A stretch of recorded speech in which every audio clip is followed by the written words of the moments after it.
Content marketing versus content signals. What's the difference? Good morning, and thank you so much for being here. I'm excited that you are here today talking about and also learning about content marketing and also content signals, what they are, what they mean for AI, for SEO, for you, for me, for us, for the web, for the World Wide Web. So we're going to make sure that we can cover this today. Hey, Marcy, thanks for being here. Good morning. Good to see you as well. Harry Chair, I hope I said the name correctly. Thank you for being here today. This is an exciting time. Hey, Chrissy. We're going to have amazing conversations today about content marketing and what it actually means, what it entails, what it's supposed to do, and how it's supposed to create the results that you want to see for your business, for your website, for your content. Because we talk about content marketing, which is technically how your website should perform, how it should be seen, where it should be connected to, where it should be connected from. These are the very specific things that will help us to establish more connections. And the best way to do that is when you're able to know what the difference is between these two. And content signals is a little different, which I'll explain further in the room. And then I'll start off with content marketing so that everything that we create from our content base, we can just move it over to the content signals, which would be good too. So for those hearing this for the first time or wanting to know what marketing in content terms means, because we talk about email marketing, digital marketing, all types of marketing, but we also don't really get to talk about content marketing in its true form and what exactly it's supposed to be. Even if you go to WebGuide or Google, you will see that content marketing is a strategic approach focused on creating and distributing valuable, relevant, and consistent content to attract and retain a clearly defined audience. That's a very specific definition, and also to drive profitable customer action. Now, the content marketing is what leads to the customer action. Because when you have content that you are creating for a consumer. So before somebody becomes a customer, they have consumed your content first because you've been marketing the same information, you've been giving value, you've been staying relevant, you've been consistent, and you've been attracting more insights, attracting more responsibilities, attracting more availabilities for them to retain and also clearly connect back to you as a business when you're the one that they're going to look for and connect with, just because you've been able to build with them along the way. So when you look at advertising traditionally, this is different because even Google and WebGuide says that unlike traditional advertising, this method delivers educational or inspiring material to build trust and expertise across the customer journey. So this method is so important because when you have trust built both by your content and also by the consumer, then content marketing now becomes pull marketing instead of it becoming push marketing. So it's a strategy that is very applicable that you can also apply so that you can provide useful information through diverse ways, through diverse multimedia formats to attract people and also to retain them. Now, there's an attraction and there's a retainer. So if the attraction is bringing, let's say, 10 people in, and after 10 people stay in, 10 people leave, that's not I wouldn't even call that a conversion. I would call that an A/B test that didn't succeed, which can, if it's done again in a better way, because it would be terrible to have 10 new visitors on your website and they spent less than 10 seconds and all 10 left. none stayed. So it would be different if you did content marketing where 10 visitors for the first time would visit your website as new visitors.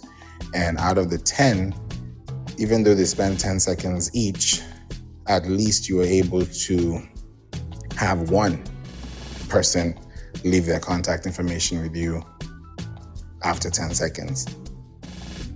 That is a very wide range, but it's also very specific so that you can also see it for yourself. When you look at the long-term gain, the long-term visibility, the long-term impact. So if you're going to attract and retain, attract and retain, attract and retain, attract and retain, attract and retain, then you are going to create a consistent loop of delivery and quality and assurance that is going to reassure your consumer that you're the right person for the market.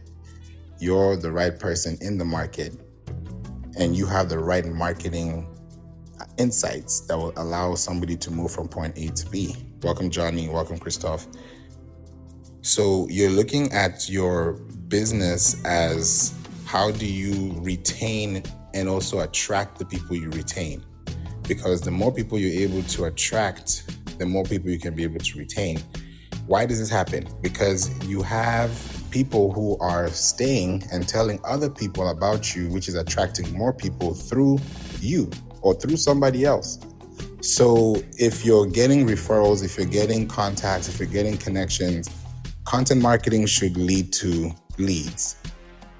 There's demand generation, there's lead generation. So I would put content marketing kind of sort of around the lead generation section, but more specifically under, if I was to put a subcategory under demand generation. Welcome, Jason, and welcome to Clubhouse. Peter, I see you got a party hat on. Welcome to Clubhouse. I've been on Clubhouse since November 24th, 2020. So it's almost 6 years. Time really flies. So I'm excited that I'm here today with y'all to have an amazing discussion like this. So we're going to talk about all the good things to help you as a business grow and also be out here as well. What's up, Jason? What's up, Peter? How y'all doing? Good morning. Steve, my brother, the best marketer that I've found on Clubhouse for sure.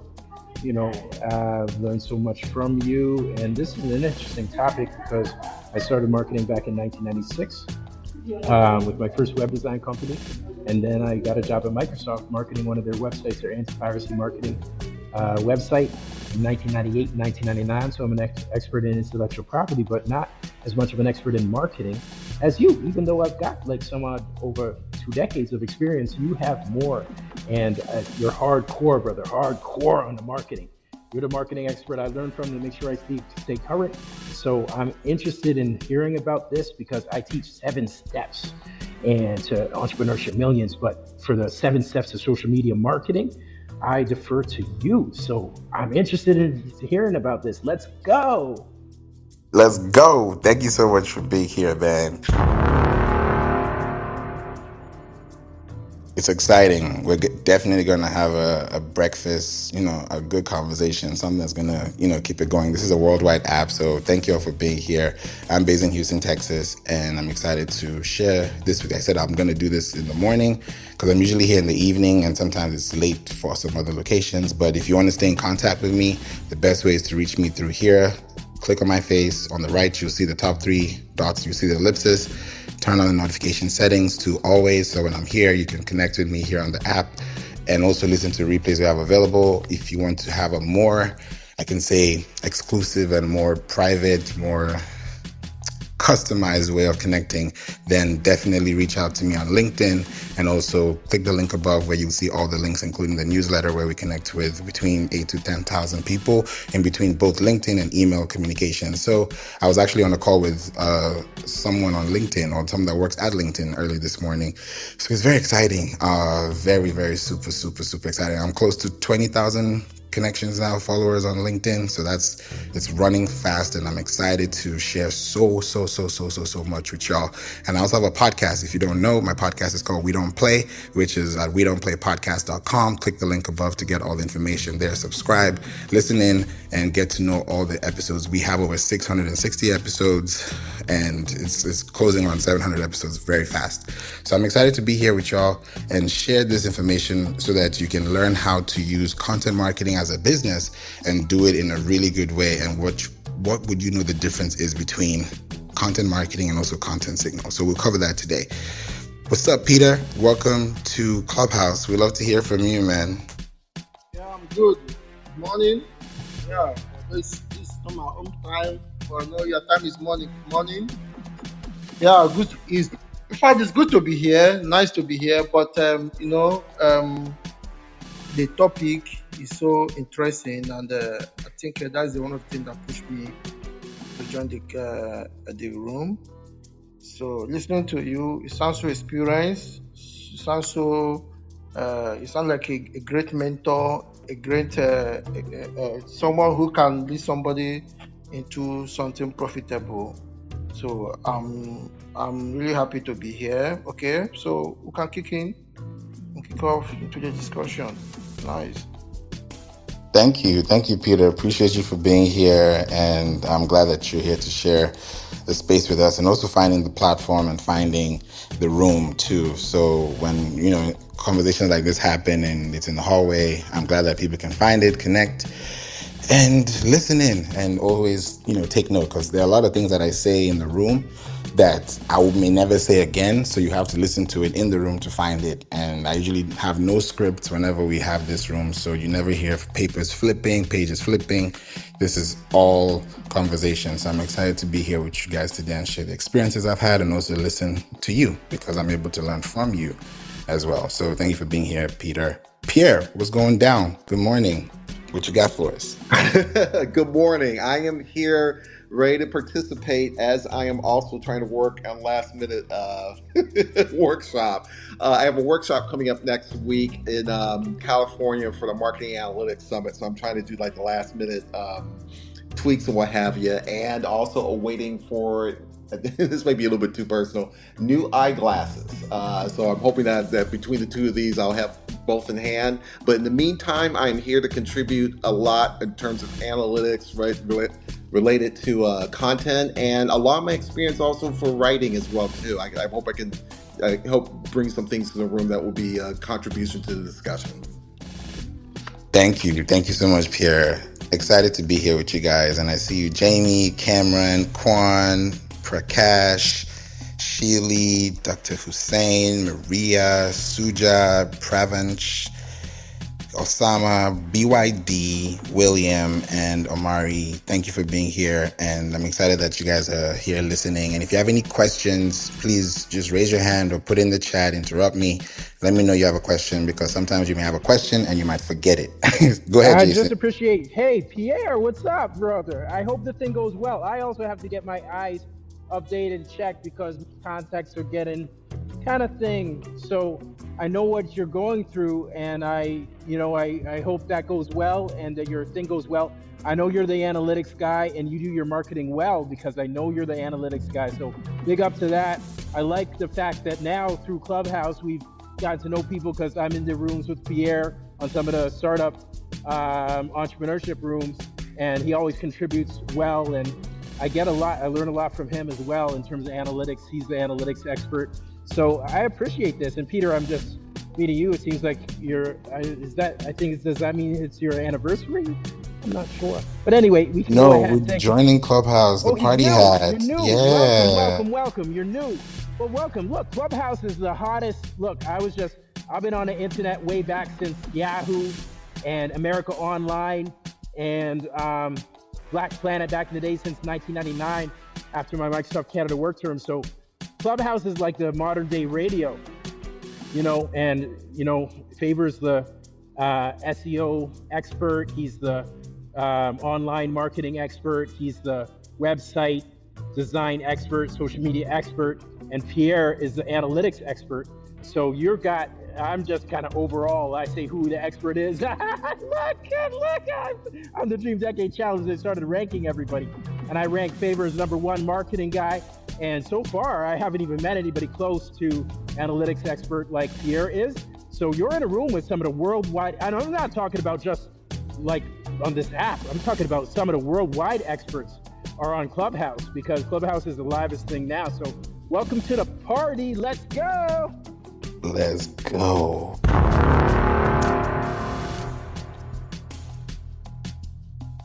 I'm excited you guys are here, and I'm glad I'm doing this in the morning. I had a feeling like I was, you know what, just do this in the morning because it's fresh, it's content, and we're talking about marketing. Right now, your best friend is the refresh button, or I can say the update publish button on your website.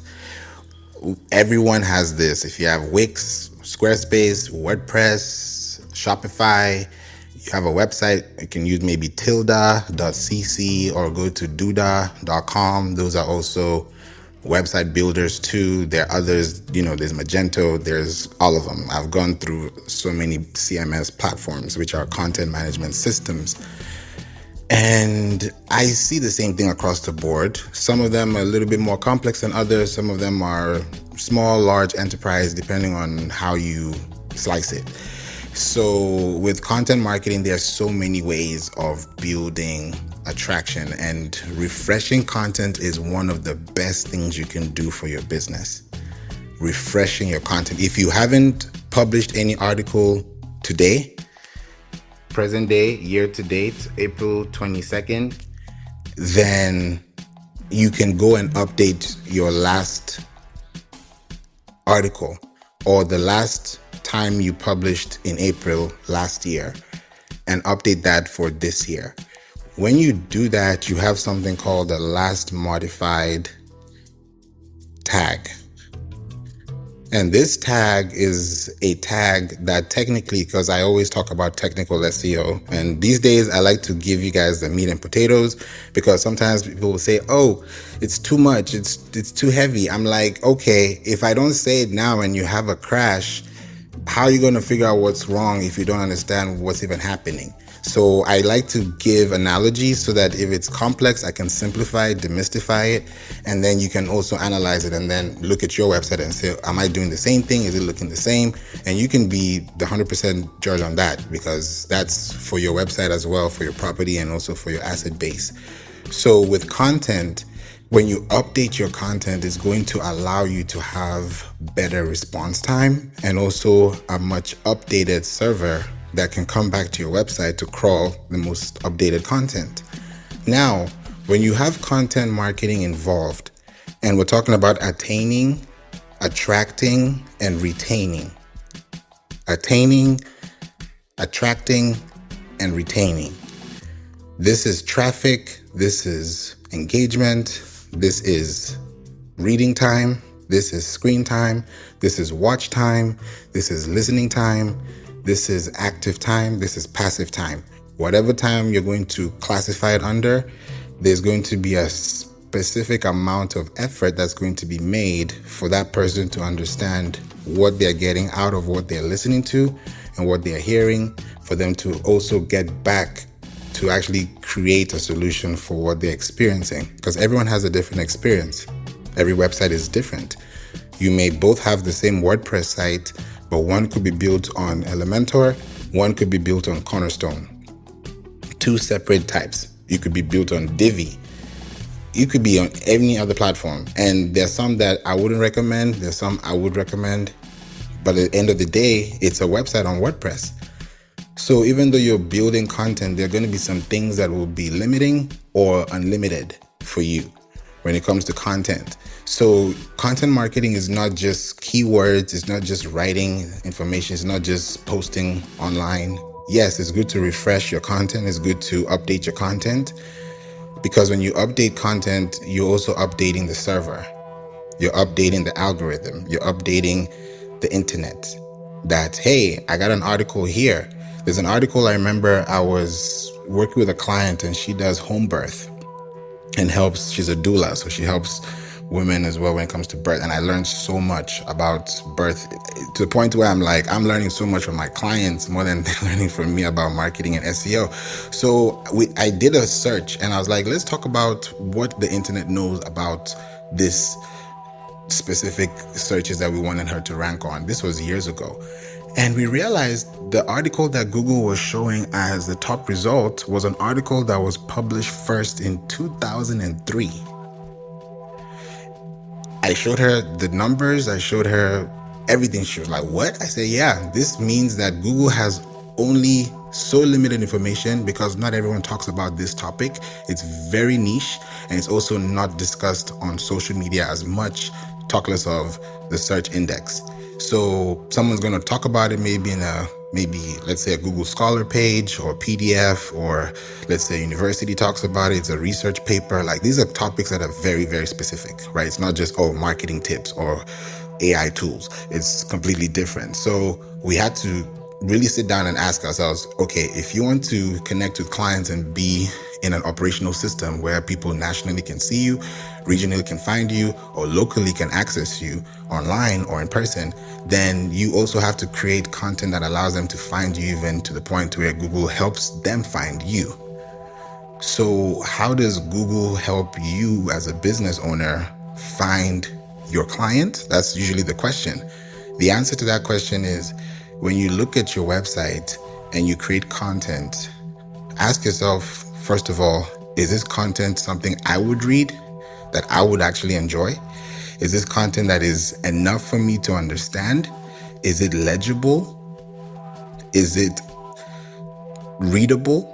And readable meaning that you don't have 10 lines of text in one block, because the quicker and the more line space you give to your content when it comes to marketing, it's presentation. When you hear about marketing, it's all about presentation. We can write the same sentence on the same screen, but if mine or yours looks better than the other because you were able to create line spacing and I just clustered everything into one, you will realize that the active time spent on each site will be different, because the person who has line spacing will have more time because the person's eyes are not hurting. And Pierre, I can't wait for you to, try the glasses and let me know, I hope you're excited too. Jason too, vision is very, very big. And, especially with analytics, you want to know those tips, those dips, those spikes, it's very, very specific. So you have to think about those sharp points. So yeah, let's talk about that, Pierre. What's going on? Yeah, I'll add to that, 'cause that's a good point.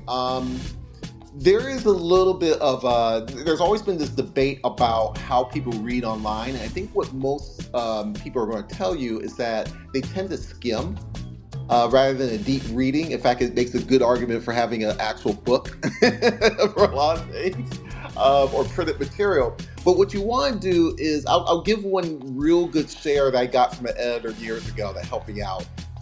He had told me, he said, aim for something like, if you're writing each sentence, try to don't go longer than 31. He made like 31 or 34 words. The reason that he said that is that if you look on your web page, if it looks like it's a long sentence, and sometimes if you have something where it's like starting on one line, then you go to the second line, third line, and you have not reached the period, it's a lot of scanning for somebody. And what you may want to do is, just like any other writing, get the idea out first, and there's plenty of ways to do that. You can dictate it, you can write, and these days with Chat GPT, you can actually come up with a draft and then edit. But no matter how you do it, your first draft should be something that should be getting the idea out, and then when you're refining it, try to look at make sure that you don't have extremely long sentences in your particularly if it's going on a web page. That's a definite.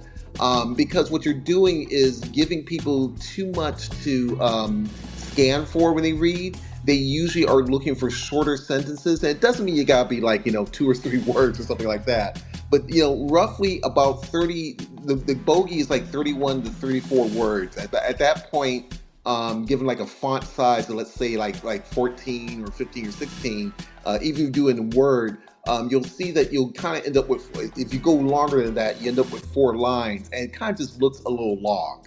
And if you have too many of those together, you'll lose people. So keep them relatively straightforward.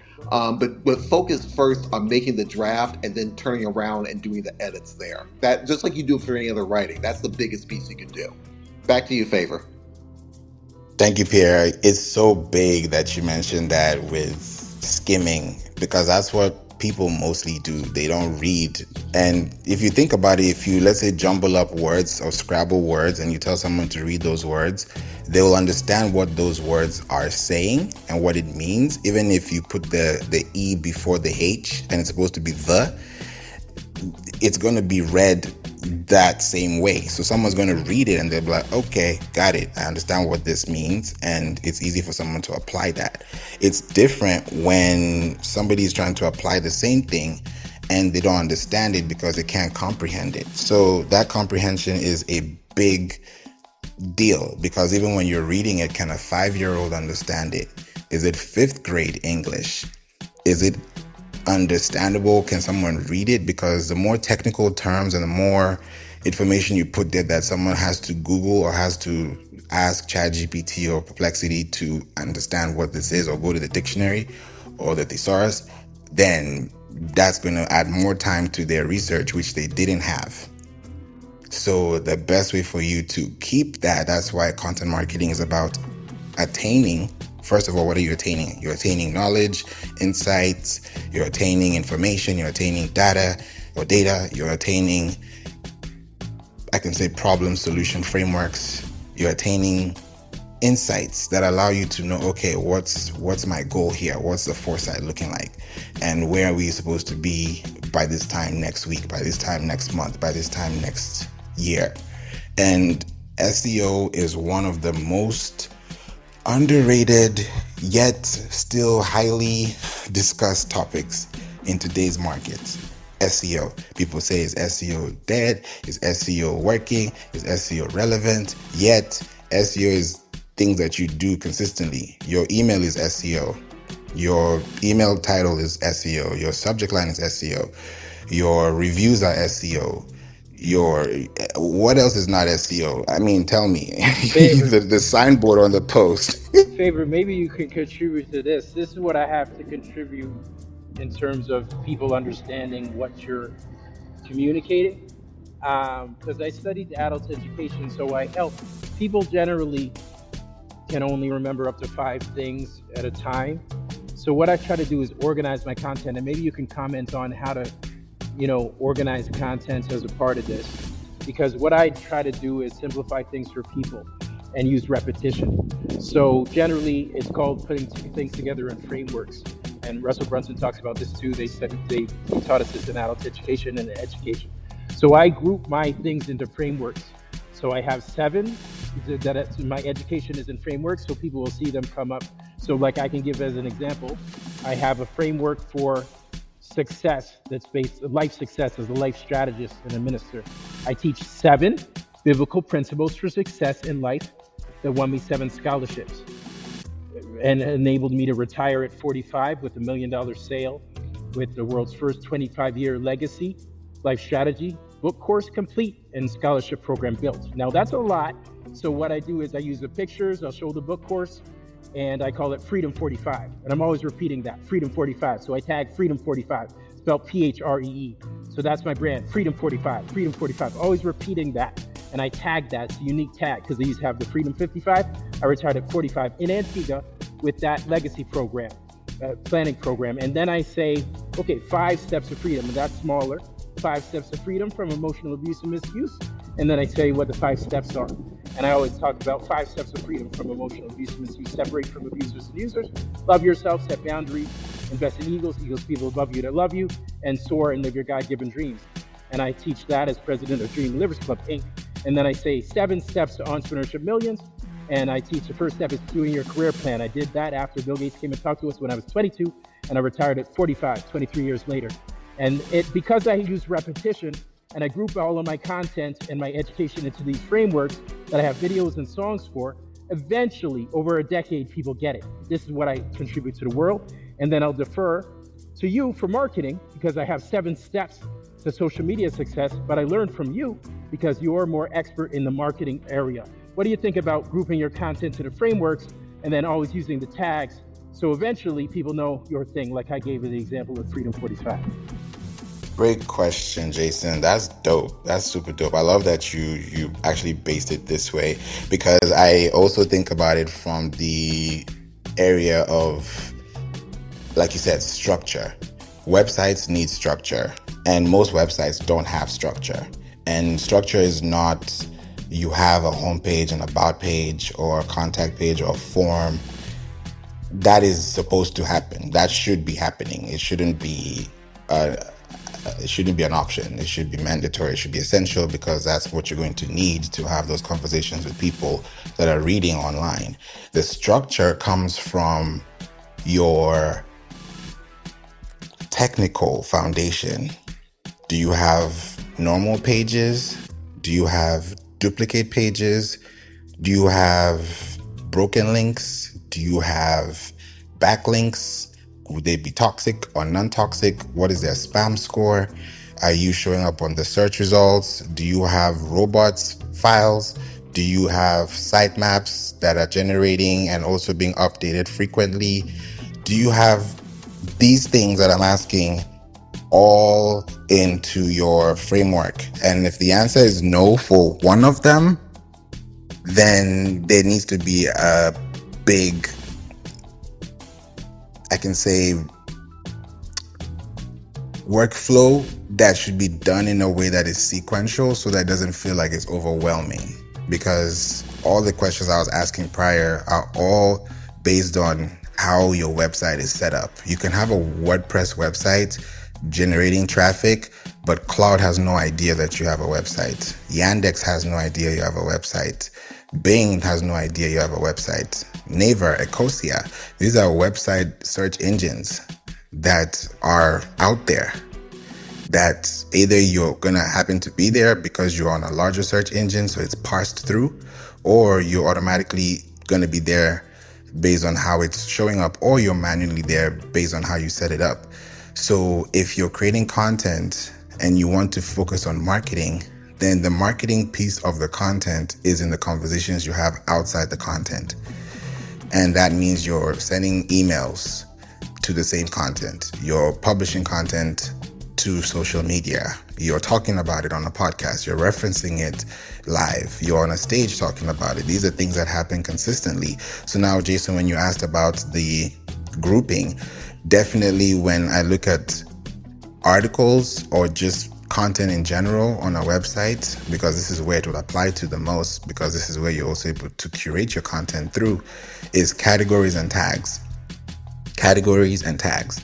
You need to create categories and tags. Categories are different from tags, because tags are all the same word that was connected back to the context within the category of the conversation. So let's say if it's sports, sports is a category, but golf balls could be the tag. It could still be the tag and the category, but you have a larger category, because category categorizes both, or even I can say triple: primary category, secondary category, tertiary category. So you have 3 categories, but you have 1 tag, or you may have enough tags to cover the categories that you have within. So when you're creating content to build capacity, so that you have categories that are in form of pillars, and you can also have tags that are in form of clusters. So clusters and tags could also be categories and pillars, if you look at it like that. So when you're creating content and you're talking about sports, you're talking about travel, you're talking about food, you're talking about business, you're talking about AI, Pinterest, marketing, courses, anything that is going to be connected or interconnected back to your content, these are also going to be considered as links. Because most times when we create content on Google, or content for Google, or just search engines in general, we don't only focus, I would say most people focus on only the link. And the link itself is not even focused on, because that link could be long. Let's say your title was 5 best ways to drink better water. Random example. Now, your website is going to say your domain.com/5-ways- complete the sentence. And it's going to be a very long tag, very long URL. And a URL is a uniform resource locator. So imagine if you had a library And let's say the library had 2 hyphens, another one had 5 hyphens, another one had, let's say, 10 hyphenated text. Now you have 2, 5, and 10. So somebody who is in 10 may have, I could call it a stretched way of finding. Yes, it might be a cluster because you have all the content there, but it's not going to be as streamlined as the one in the 2. Because if you're in 2, let's say you're in aisle 2, or you're in a library and you're looking for history or science or art or science fiction, whatever, nonfiction, the words you're hearing is non-fiction. That's a compound word. History, one word. Geography, one word. Science, one word. So these are categories, right, that we can literally put in form of content and say, oh yeah, we have content here. We have content here. We can do it this way. We can do it that way. So you've created content for the purpose of creating consistency, so that someone's able to find your content in the context of their search. Because contextually, somebody is going to say, oh yeah, I'm going to definitely find content about this and I'm just going to show up online. Great. But if that content was not categorized, it would be hard for someone to find it. So how you can categorize your content is the same way you categorize your products. If you have a product store on a website, it's good to categorize your products. Here are socks, here are belts, here are watches, here are ties, here are dresses, here are shirts, here are jeans, here are dress pants, here are dress shoes, here are comfortable shoes, here are, you get the drift. So when you have categories like this, if I was to paint a picture of your website and put them in terms of categories, it's like building a Walmart or a Target or a Publix or a Trader Joe's or Whole Foods, and you're creating different aisles for different things. Here's the milk, here's the bread, here's the food, here's the supplies, here's the candy, here's the produce. You have all these things in place because they are all categories that you walk into a store for, because you know exactly where the chicken is, you exactly know where the refrigerator is, because there's a category, it's positioned. So for you to now categorize your content online is when you now create content. For every blog, you add it to a category. For every other blog, you add it to a category. You add it to a tag. Before you know it, you have categories and tags, and those tags are turning into links. And those links are now coming back to your website, which actually for every one article you have, and you have, let's say, 5 tags, now imagine within those 5 tags, there are 5 more website links because it's linking back to the article you published 5 years ago. So it's very important to look at that. Pierre, what's up? Let's talk about. I was going a great tips, Favor. I was going to add, all of this is all these. It could be a little overwhelming on figuring out categories at the beginning, but that's okay. Your job as a business owner is to not only think about the categories, but also think about what your customers are typically doing. What's the behavior in those categories? A lot of the tips, you'll hear this from Favour in particular, because Favour is really good with this for SEO, and particularly when we talk about podcasting and getting into the categories, is that over the years, people have moved. They still use keywords. Don't get us wrong, but over the years, the search engines had begun to emphasize customer behavior. So, for example, like let's take like Favor brought up a couple of things that mentioned about food. Let's say he brought up candy. Let's say produce. Though you might have keywords for those things: fruit, oranges, tomatoes, squash. But there may be some other things you can come up as sort of an umbrella term or umbrella category. Something like, maybe preparing for a picnic, trying to plan what are the best vegetables that make the best leftovers after a picnic. I'm just kind of spitballing here. But the idea is that you can keep track of your categories. You can use note-taking tools like Notion or Evernote. If you want to be really slick, use project features in Claude. And I believe Perplexity has a version of this. Don't hold me to that yet. But I know that I think custom GPT, there's a version of projects, and also Gemini just announced a sharing with Notebook LM. But what you could do is, the reason why it specifies these and not just using it straight up AI is that with projects, you can have a cache of files and instructions that help you to simplify your prompts so that those instructions are not, you don't have to repeat those every time you prompt. So, for example, with the produce, you can have projects where you have in a file your list of keywords, okay, and maybe say list of maybe your website page URLs, and then maybe some instructions that describe a little bit about your business and your offering and the customers that you are aiming for.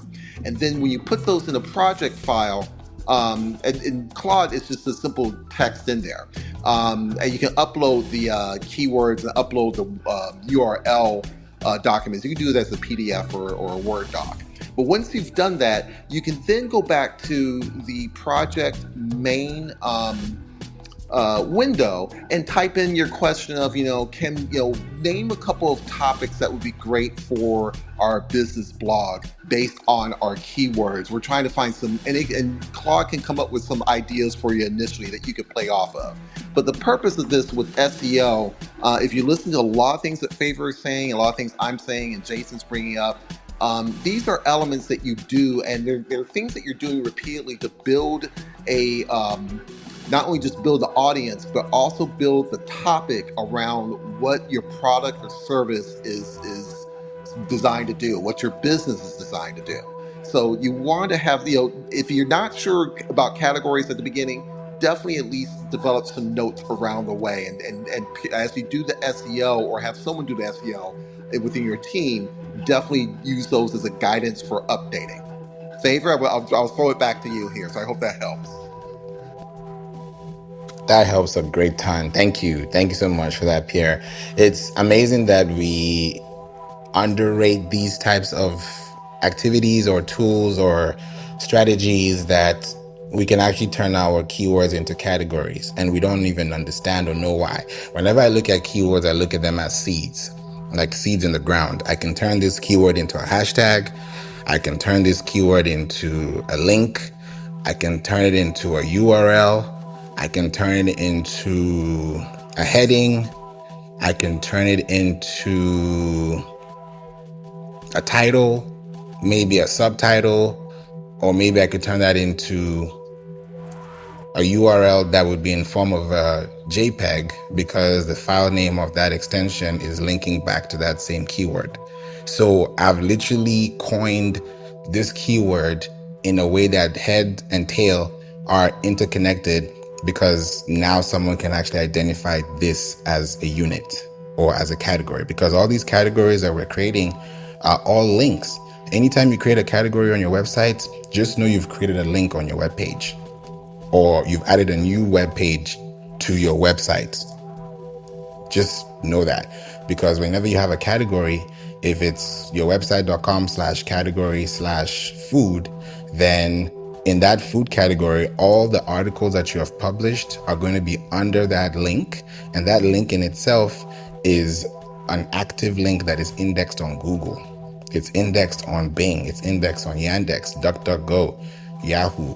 It's indexed so that you're able to find more results that can come back to your page. And that's how people get to discover you. So imagine you write let me just give you an example, right? So if, let's say you write an article and you're writing articles and you're pushing them out, and then you have so many articles, but you don't know where to start, you can send an email and try it out.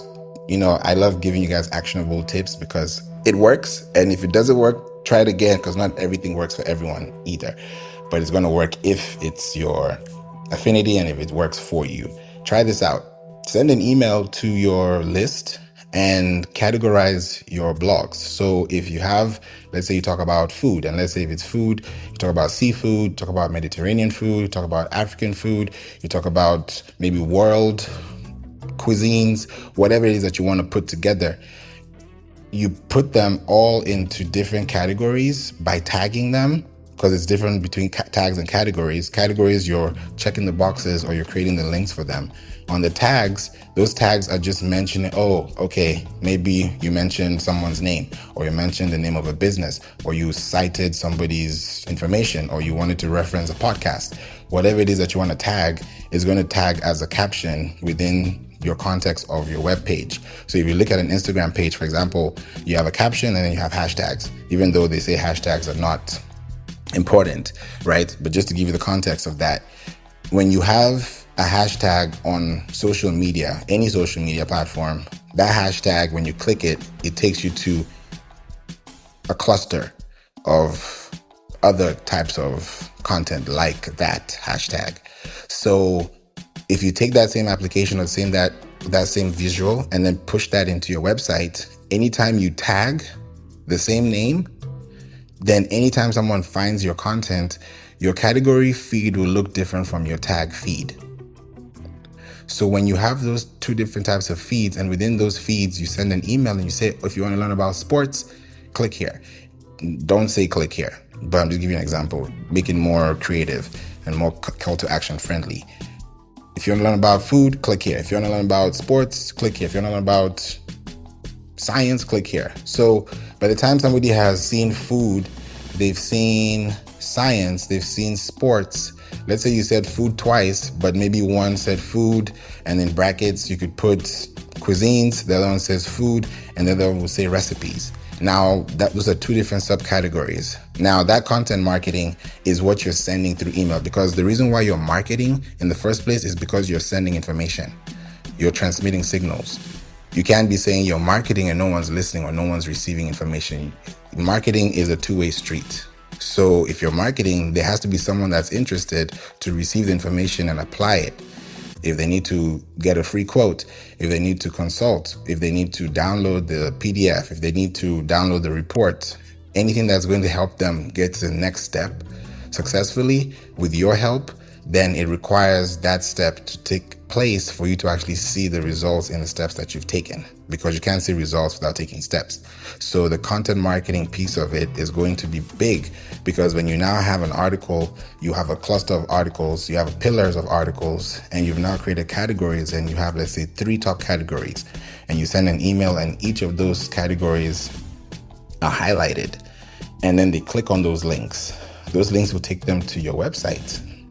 If you want to say, oh, listen to episode 500 or listen to season 5, and you click on season 5, and season 5 takes you to all the season 5 shows or episodes, then it's easy for someone to navigate, because people don't have time to spend on your website. They have bigger things to do, more important things to do.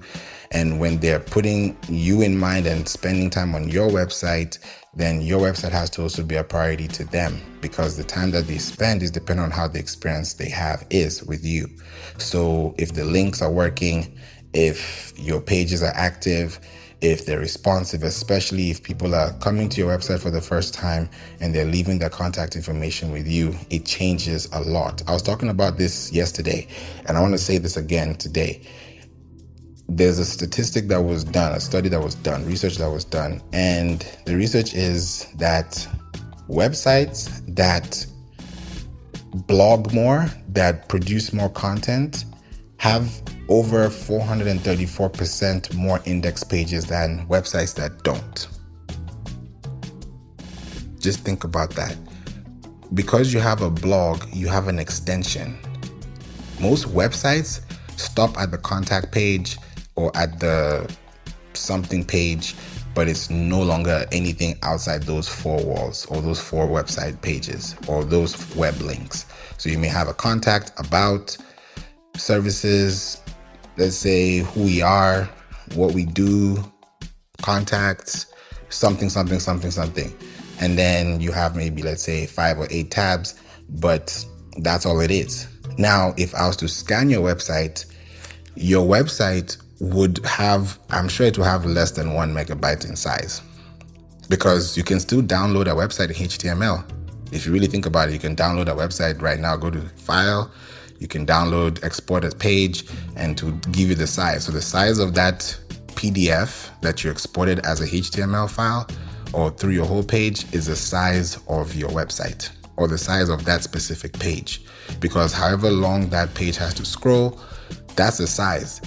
And you can also find that by going to siteliner.com, siteliner.com. Put your website there and it will tell you what your website size is. So most websites don't have, I would say, more than a megabyte in size. And that says a lot about your website, because if you have more articles, if you have more content, which means you have more links, you have more text, you have more videos, you have more infographics, which gives you 300% more traffic and engagement over just non-infographic content. All that is going to play big into your results.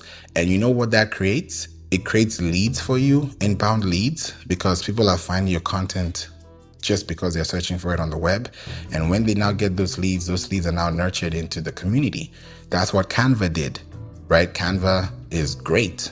But before, when Canva started, you guys do your research and check this out too. Canva started off by creating a lot of articles. Another example is ClickUp. Writing articles on articles on articles on articles, content marketing about their business. Attain, retain, attain, retain. The only way you can retain is by acquiring content and also acquiring contacts, because the context of that person's email is based on how best your experience was with that person. If I say first name, last name, and email address, you'll be like, okay. But if I say first name and best email address, you'll be like, okay, let's connect more. Not because of anything in particular, but because I have less time to spend on my website and you're giving me my time back. Imagine me, I wrote there first name, last name, date of birth, occupation, and this is the first time you're coming to my website. You'll be so overwhelmed, you would not leave a single letter on my website or on your website or anybody's website, because that website now has so much information coming right at the door that they don't even know what to do, and that's going to spend more time. So that increases your bounce rate. So more people leave because, yeah, you're getting traffic, it's making sense, but they're going to either exit the pop-up or they're not going to leave the information with you because it's a lot. But the less, and you've heard less is more. When you're able to start that conversation, it helps. If I meet you for the first time and I'm asking you for everything under the sun, then you'd be like, what's going on over here? Instead of it being natural and just taking it day by day, because you can't consume everything in one day. So you have to think about it too. Pierre, what are your thoughts on that too? Oh, here you go. Sorry about that. I was actually I was responding to somebody. I had somebody hit me up on Instagram, and they had meant, I think it was meant for you. So I'm trying to get them routed to you a little Oh, bit, wow. Favor. Yeah, it happens. So here's a couple of things. I would say, yeah, I think you're right on the content in terms of trying to sit down, figuring out like where you want to place your content, whether it's on your website, which I think is a good idea. Um, I think is an essential idea based off of your stat. And I would say don't get too discouraged if you've had pauses. I'll say from my end that we're in the process of redesigning the Zamana site as I speak, as well. We're trying to kind of update that a little bit. Sometimes if you've been around for a little bit, it may take a little bit of a change of content and really digging in on content to emphasize a change of that, to let people know that you are offering a new product, maybe a new service, or maybe you've gone in a slightly different direction. So that part comes up. But I think writing at your site probably is important just from the standpoint of telling that search engine simply that information is being refreshed, that there's new information is being provided, and you can play around with this in terms of the topics, in terms of as long as they're related to your product or service or some aspect where your customer may use your product or service. So let's say that you're offering car wax, and you talk a little bit about your product clearly on your blog, but you may want to talk about when should somebody wax a car. What weather changes might impact the quality of wax that you choose. These are topics that you can pick up on very easily and build on. So like I said from earlier, definitely you want to keep some sort of listing available to you where you can kind of develop the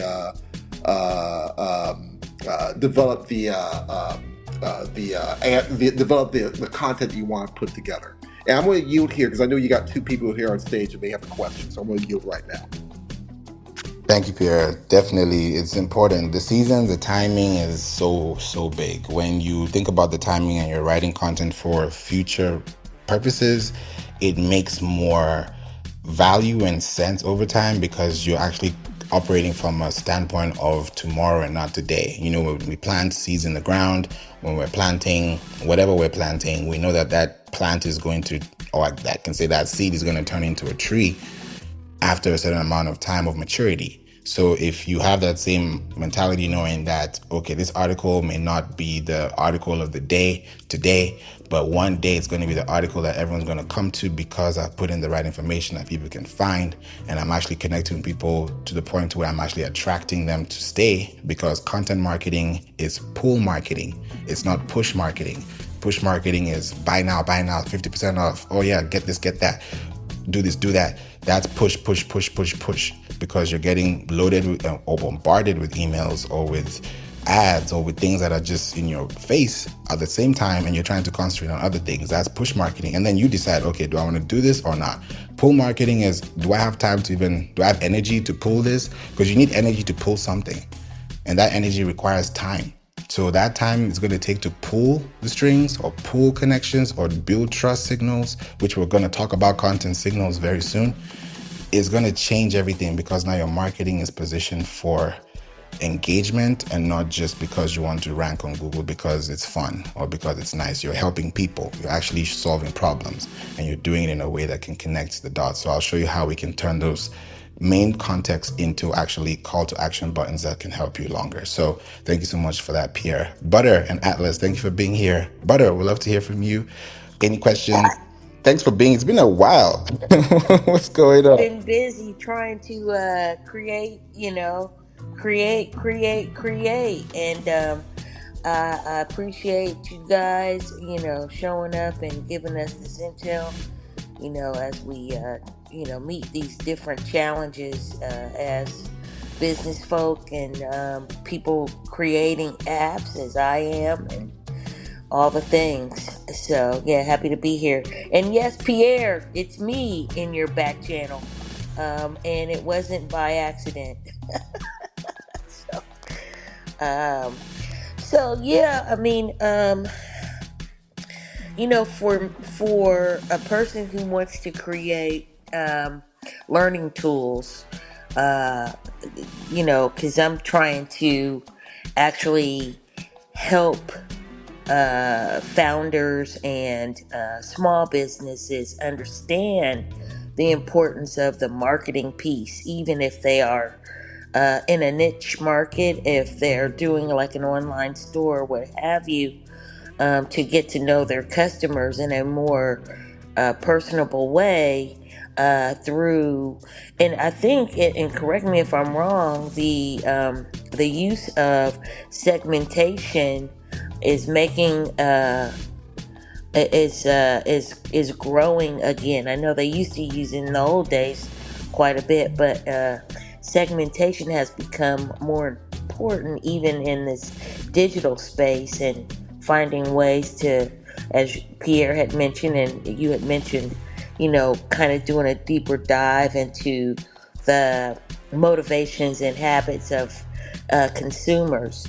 What are you guys seeing in terms of AI and segmentation? I'm trying to actually create an app for it. I'll be honest with you, but I wanted to know, because you guys have a broader view of the market or the discipline, what you're seeing in terms of the segmentation piece.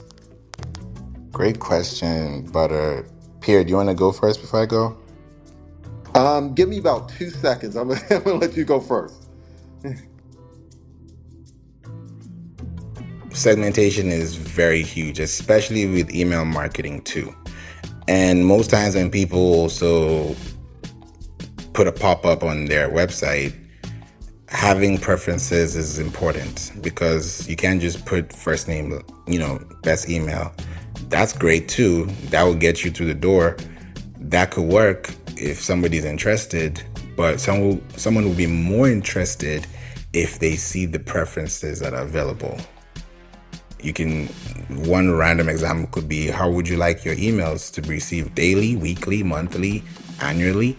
And then there you go. You have a segment of emails you can start to connect with.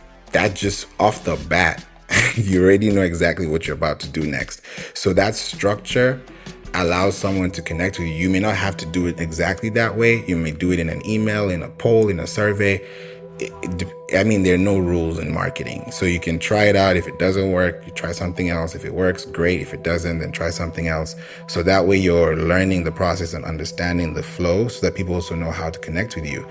I know that my community now, I even put it on LinkedIn. I asked people and it was very specific, and I was really looking forward to knowing the response, because that also let me know what content marketing is. Because when you think about content marketing, you're also dealing with time.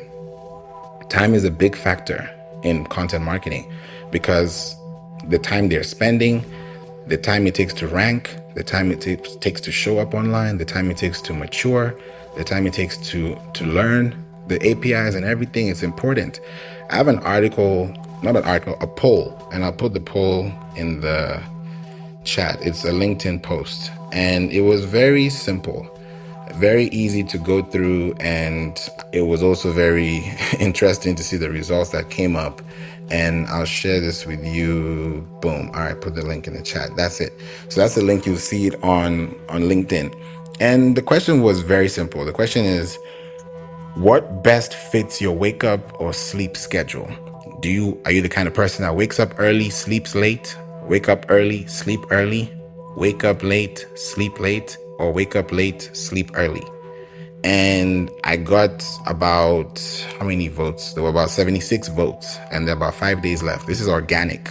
This is content marketing, guys. This is live in action.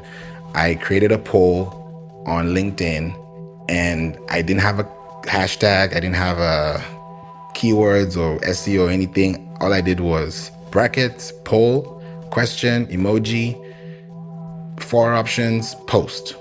And that brought about 1,500 impressions on LinkedIn, and that's about 76 votes. Guess which one out of the 4 was the highest?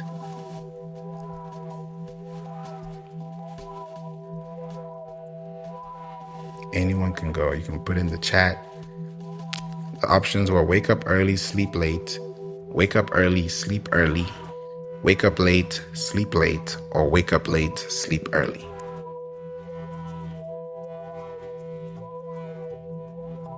What do y'all think?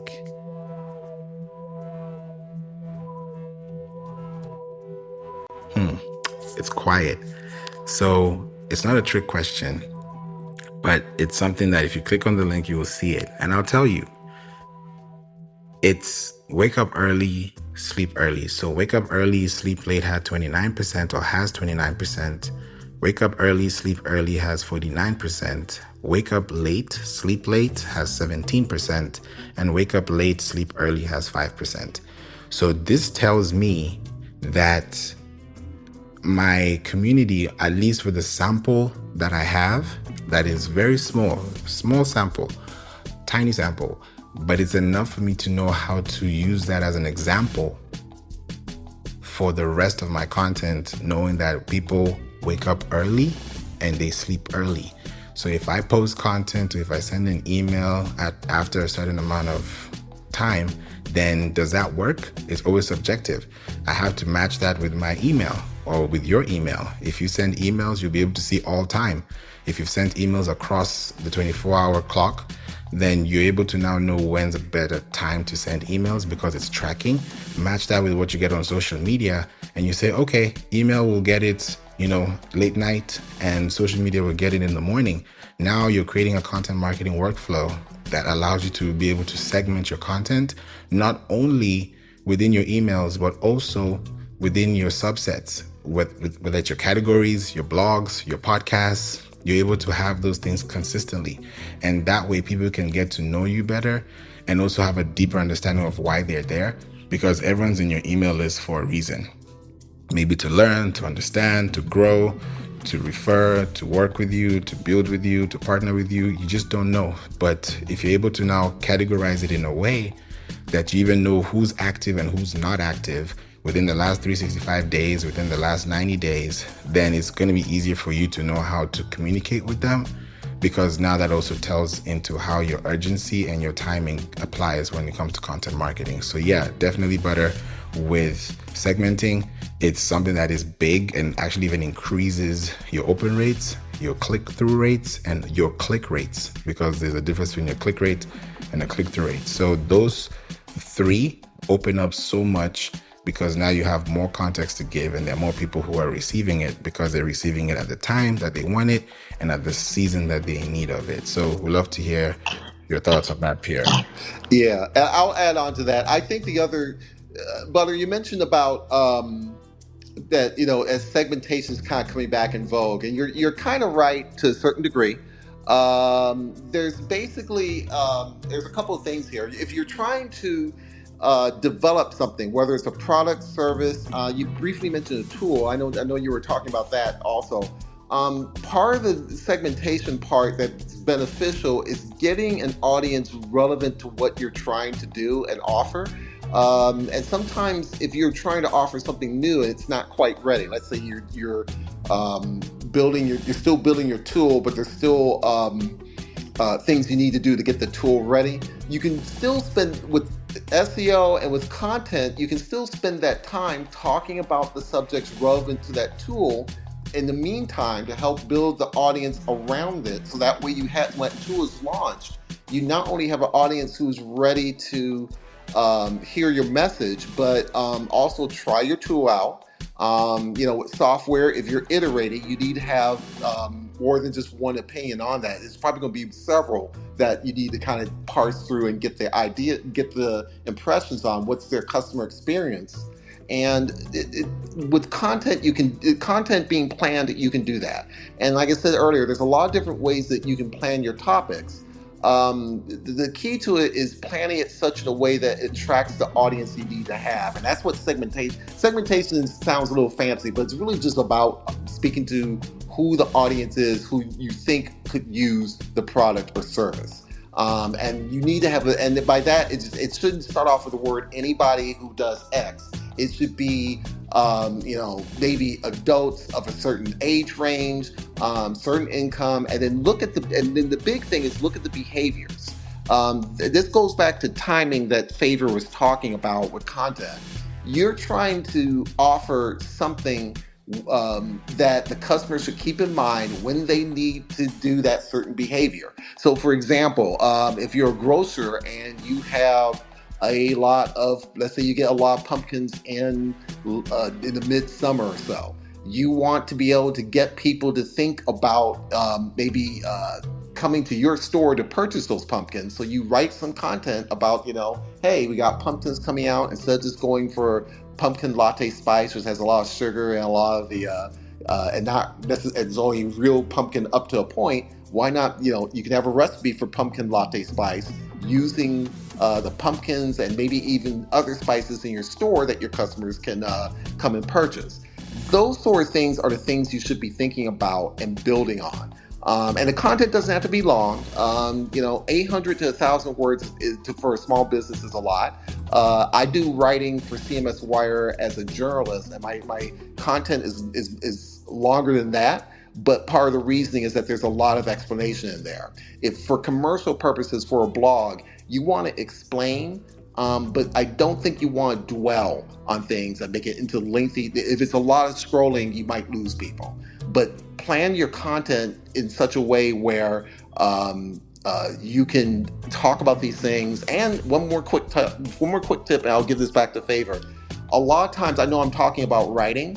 Some of these topics also translate well for podcast, for video, on YouTube, maybe as a YouTube podcast, or even here for Clubhouse. They can be a pillar for those things. So you have to kind of think along those lines. So I hope that helps out quite a bit as well. Go ahead, Jason. We'll come to you, Butter, and then out. It is very good, Pierre. And just to contribute with what you're saying, how you're saying like the market segmentation and everything, I think you also learn a lot by checking a lot of different platforms. Like I'm on a lot of different platforms, and I realized that for my target market, I have, because I'm talking right now. I noticed that my target market I've met more people on LinkedIn and Clubhouse than on Instagram and TikTok. I think some people, their target market is more on TikTok, like maybe the younger generation, and maybe Instagram, like models and things like that. But because my thing is deep, I meet more people on Clubhouse, and it's because it's depth, like Favour, like you, Pierre, and Atlas as well, right? And also LinkedIn, because I still have references from Microsoft on LinkedIn, and it's really about career and professionals. So I think that by joining different platforms, you get to see from experience over time where your target market is. So once you do the data, that's fine, but you also have learning from experience as to where you actually meet the most people. I met staff on here, partners on here, on Clubhouse, and almost met my potential spouse, who's somebody that I dated down in Georgia, on here. So I've met people from all over the world on Clubhouse, but you only learn that by be willing to try new platforms. There's some people that just stay on one platform, and you might be missing a whole better market by not trying another platform. And I think so. The 7 steps to social media success. The first one is forget about what everybody else is doing, just so that you can learn what other people are doing on other platforms. You don't get intimidated because they have a head start. And then the second step is to plan out a decade, because it gives you time, right, to really, like I think, a lot of us have been doing this stuff for a couple decades. It gives you time to catch up and then become an expert in your field. So I think that's what I wanted to contribute, just that, you try different platforms so you have from experience, you can learn where your target market is. So you're not just using data, you're also using your personal experience. Butter, over to you before we come to Atlas. Yeah, I really don't have much to add. I think you guys really kind of mapped that out really well. I'm really not across different apps type person. I know I have to get there. So this is very intimidating, and also, the knowledge that you all have is giving me some great insight on how to move forward. So I appreciate you allowing me to speak and come up and ask questions. I'm really on this opportunity to help people who don't have this marketing discipline down pat like others do, and want to do maybe that short study. I know there's a lot of educational opportunities on LinkedIn that I find are very good, for people who might not really want to go back to school, to have a minor or a major in some discipline, but want to start their business and get in this AI space to do it. So you guys are tracking well for me, and I appreciate you all. And I gotta get back here more often, Favor. I gotta get back here more often. Butter, you seem so talented as I read in your profile. So don't diminish yourself, because listen, I was so intimidated. That's why I said the first step is forget about what everybody else is doing. I was so intimidated when I heard like Russell Brunson say he read down like hundreds and hundreds of books and studied all of this stuff. I was just so intimidated. I was like, what? How are they gonna catch up? But you don't have to catch up. You just find your niche. You just find your way of doing things. So you don't have to catch up. It's like saying you're going to start playing basketball, you got to catch up to LeBron. You know what I'm saying? Nobody would play. You can't play like that. That's not how it goes. You know what I'm saying? You just have to find your niche, right? I don't even think LeBron said he's going to catch up with Michael Jordan. You can't play like that. You can't be like, oh, I'm Tony. You can't play like that. You have to just find your niche. Because, for instance, Steph Curry, he's a three-point shooter. Michael Jordan never was as good as him at that. So you just have to find your niche. Because now I'd be like, I was rocking with Michael Jordan, because that's my generation. But now I'm rocking with Steph. And the thing is, everybody's got a Steph or Michael Jordan or whatever. But not everybody can dunk from the free throw line. I know last time I tried it, look, it didn't work, okay?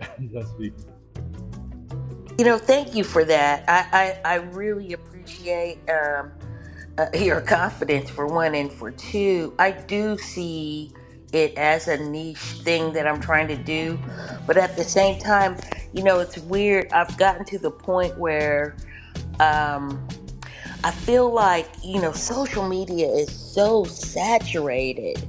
And I would have to come up with something just, you know, so unique that it would stand out in the crowd. And I, I think I can do it. I think I can do it. Only 1% of people post on LinkedIn. What I want to tell you about LinkedIn is, look, 1% of people post on LinkedIn, and even those people on LinkedIn, so many things you can do on LinkedIn that almost nobody does. I fill out the projects. Every time I do a project, I fill out a project. Renovated my house, fill out a project. Created songs on Suno, like 10, fill out a project, right? Most people, they don't fill out projects. So if you use some of the things on LinkedIn, you're going to stand out because you're in the top 1% if you do anything on LinkedIn besides fill out your profile. Think about that. So it doesn't matter how many people you see. The fact is, there's all these people that don't say anything. They're just there watching. It's like going in the stadium and you're the one that's singing, like you're the one singing Beyonce. You think she care about how many people in the stadium because they're all watching her. You are the Beyonce if you're posting on LinkedIn, I'm telling you, at the Super Bowl, because everybody's just watching. And sometimes they don't say anything. You don't hear them cheering, but they're watching. You can see the impressions. They're watching. So once you're posting on LinkedIn, you're in the top 1%. If you're posting really niche, you're in the less than 1%. You're the expert as soon as you're being yourself and you're posting on LinkedIn. That's a great. I'm glad you said that because I really don't do it much posting anymore.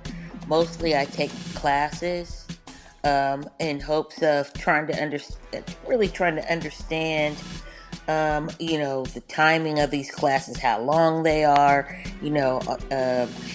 the interest maybe that I could galvanize by a niche group of people who are also trying to learn things kind of ad hoc or on a grassroots level, which is what I believe some of these little like mini courses are, but they're actually very good. So I want to be one of those people. And I'll be the Beyonce. Say my name, say my name. Listen, that's really smart. You have to start out as a student to learn how to become the teacher. When you try to start out as a teacher, you end up with no students. I say that again. You have to start out as a student to learn how to become the teacher. When you try to start out as a teacher, you have no students. Because think about it. How are you going to start out as a teacher? You go to kindergarten, you're the teacher. You're like, they'd be like, you don't even have to know how to tie up your laces. Learn how to tie your laces first when you graduate to grade 8. Then you can teach the kindergarten. Well, you have to even go to high school, and you have to. So a lot of times, people are impatient to learn how to become a teacher. They don't want to become a student first. Look, my whole family's in education. They had to educate themselves for 20 years, right? Like 20 years before they get to teach anybody, right? 25 years, maybe 30 years. So that's why I do the Dream Decade Challenge. I'm like, plan out your thing for a decade. In a decade, you become an expert because it's 10,000 hours that Malcolm Gladwell, another genius, look at my confidence, okay? Then went to U of T, right? Because I was a gifted kid, right? So is Favour, right? And Pierre's, and he's gifted in analytics. So you just figure out what you're gifted in, and Atlas is gifted. I don't know if he's here, good to speak, right? So you just figure out what you're gifted in, and then you expert that, and you work on that for 10 years. Then you have time to take all the classes that you need to take, and then you figure out what they're not doing, how they're not doing it the way you would do it. And then you do it, and within a decade, you're the expert that other people are starting out as a student. You cannot become an effective teacher unless you're first an effective student. And I have this quote. It's one of my favorite quotes. It's about being a student, right? The best students become the best teachers, right? And the best students ask the best questions, and the best teachers ask God for the best answers. My name is Jason, and I'm the teacher. Thank you, Jason. So good. So good. I love that we are using this to be more impactful with our time, with our energy, because when we're putting out content, people are receiving the information based on how we gave it. If we would say, hey, good morning, or hey, good morning, You see the difference? Like, there's so much. It's not what you say, it's how you say. And how you say things is going to reflect on how somebody responds. That how is going to be a yin and yang. If you deliver it in the wrong way, it's going to be dealt with the wrong way. There was actually a study that was done, and I saw it, which was actually it was very shocking, actually. I'll put the link in the chat.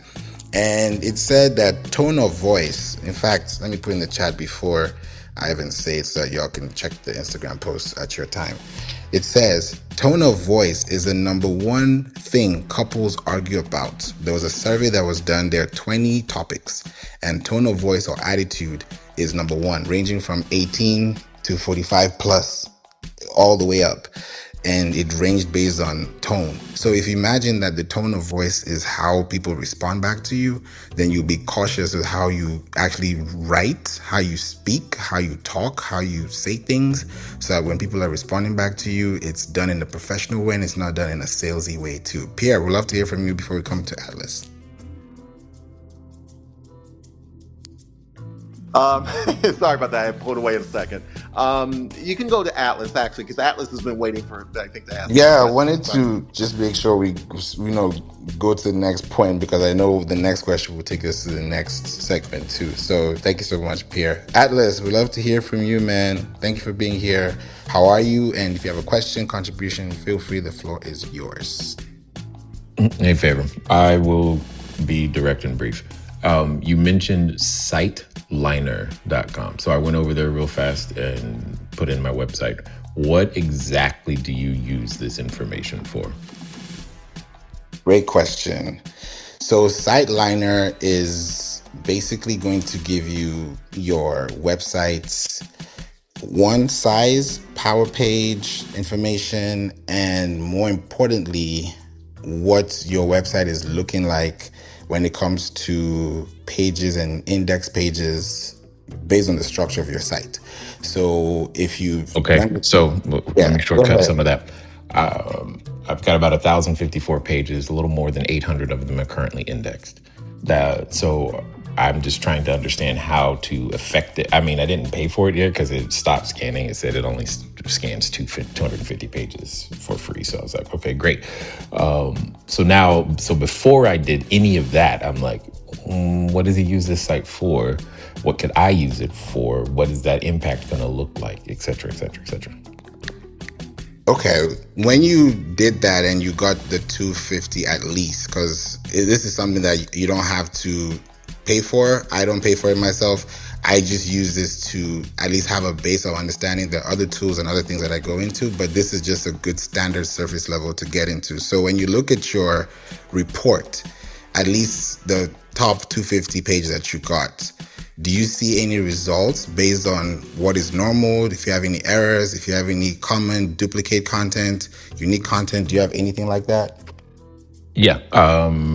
The duplicate content, I've gotten it. That's actually something I've been working on. Unique content's at 71%, duplicates at 17 at the moment. Got the average page size, load times, all those things on here. We've got like a 14% text to HTML ratio and whatnot. So that's why I'm asking. So what am I supposed to do with this? I mean, it's neat information, but how do I then turn it into something actionable or business related to improve? That's what I'm looking for. Yes. So with this tool, the best thing you can do is to use this to understand, one, what is working, because like you said, you have about 71% unique content. So within that unique content piece, it's good to see what's happening there and why are those pages considered unique. And if they're unique, how can you create clusters from those unique pieces of content? That's the key, because if you have unique content, then it's stemming off of one link. So if you have one link that is unique based on a category, a tag, something you wrote back in the day or today or present day, you have that information and it's categorized as unique. And if it's able to be seen and you're able to see that level, because once you click on that section, it will tell you, okay, if you have this information, you can create it this way. If you have duplicate content, for example, and you say you're looking at all the results, when you click duplicate content, it's going to tell you your match words, it's going to tell you your match percentage, your match pages, and your page power. When you look at your page power, That's where you want to be paying attention to.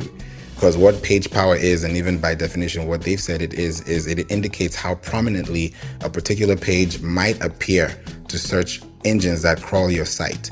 Now, search engines is not only Google.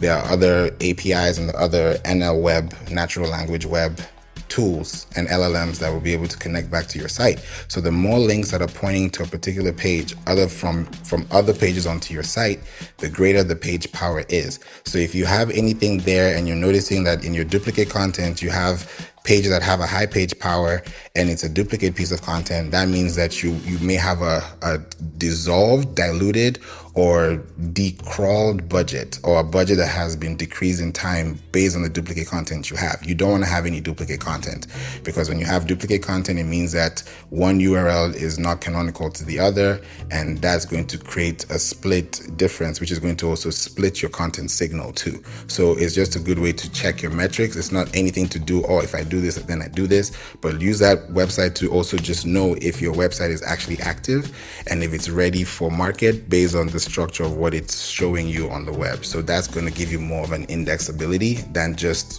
surface level information. So use it for more page power information, size, and what that means to your content base, as opposed to just looking at it and saying, oh yeah, I have 8% or 2%. Look into those same pages and then go to the source of your website. And then if any of those pages are driving page power, then that's indirectly telling you that you have information you can actually create more of, which can help you gain more traffic to that same type of context. Does that help? Got it. So the leverage then here is optimizing page power, if I've heard you correctly, but doing so without creating and using the other metrics that they have here to identify what should be optimized, or in some case de-emphasized or just fixed. That's what I'm hearing. Is that correct? Correct.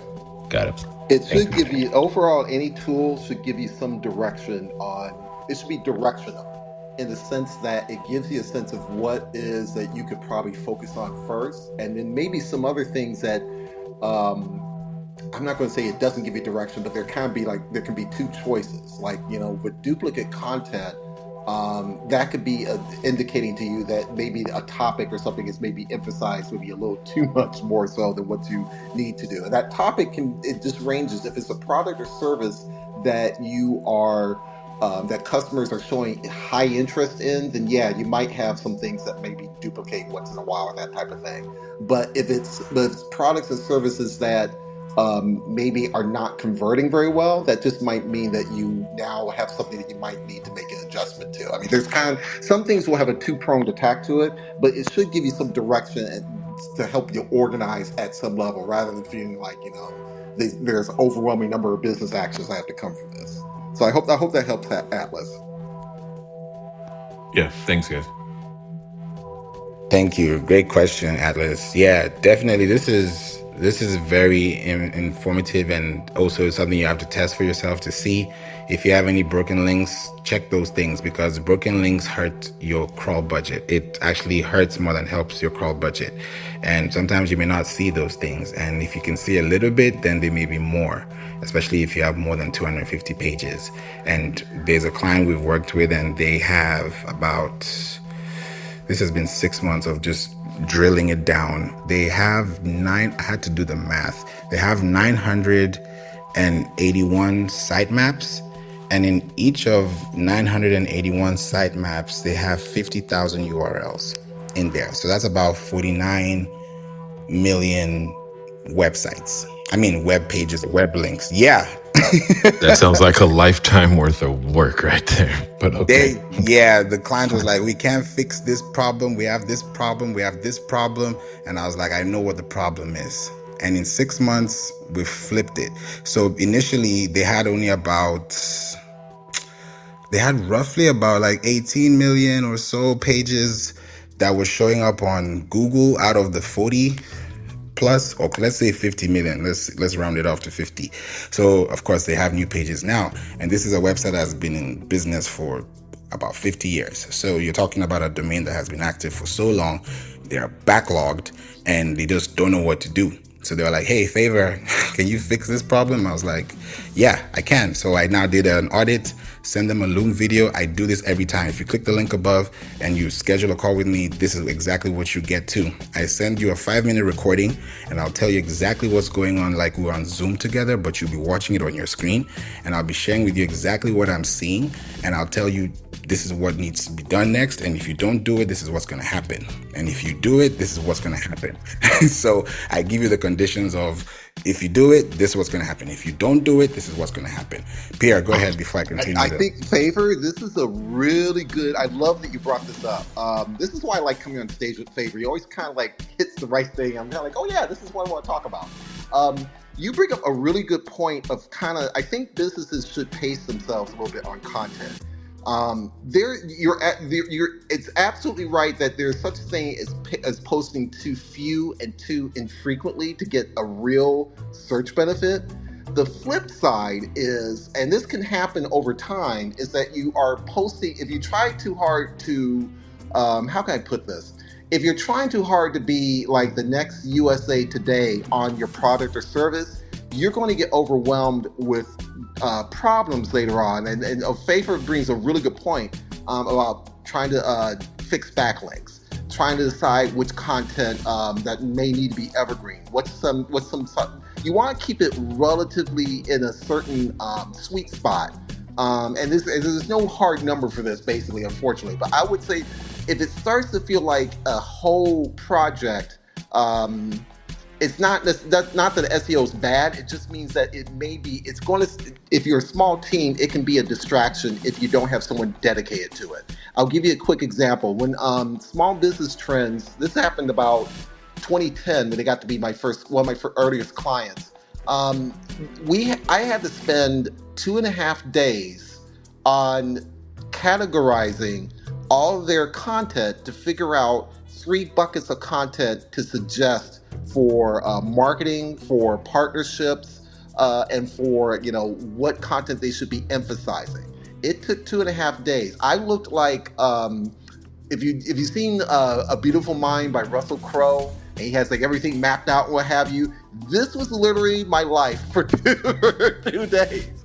And they had their site was about roughly 1 million. It had this very weird search pattern where they were growing, but they couldn't identify what was triggering it. So they hired me to go through and do it. They had a very weird search pattern, but they were attracting people, and that attraction was leading to sponsors.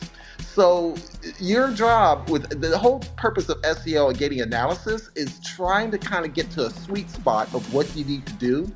And like I said, having, if you have only like 300 pieces a year, for a small business, don't feel that that's not an achievement. That actually is pretty good, because the decisions that you make off of the content, it's almost like a map, and it just can go in a lot of different directions. So what you want to do is give yourself enough rope, so that way you can climb yourself out of certain situations, basically, or try to kind of manage it. To what Atlas said, you want to make some business decisions from it. You want to do enough to attract your customers and build your community, but not so much that if it starts feeling like a newspaper, you're trying to like rush to get the next piece of content out because of some news.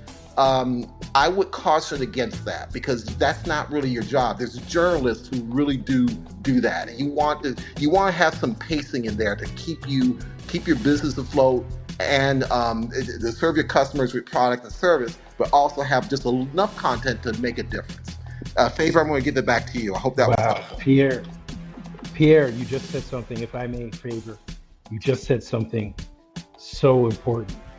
When Favour is going over these things, and even you, Pierre, when I was working at Microsoft, the lawyer said you have to understand your client's risk tolerance.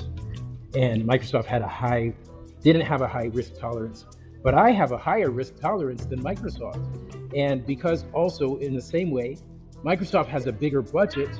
Okay, look, Favour or Pierre, they're going to have millions of web pages, right? They got Xbox, they got Microsoft Office, they got Microsoft this and Microsoft that, right? All sorts of different products, hundreds of products.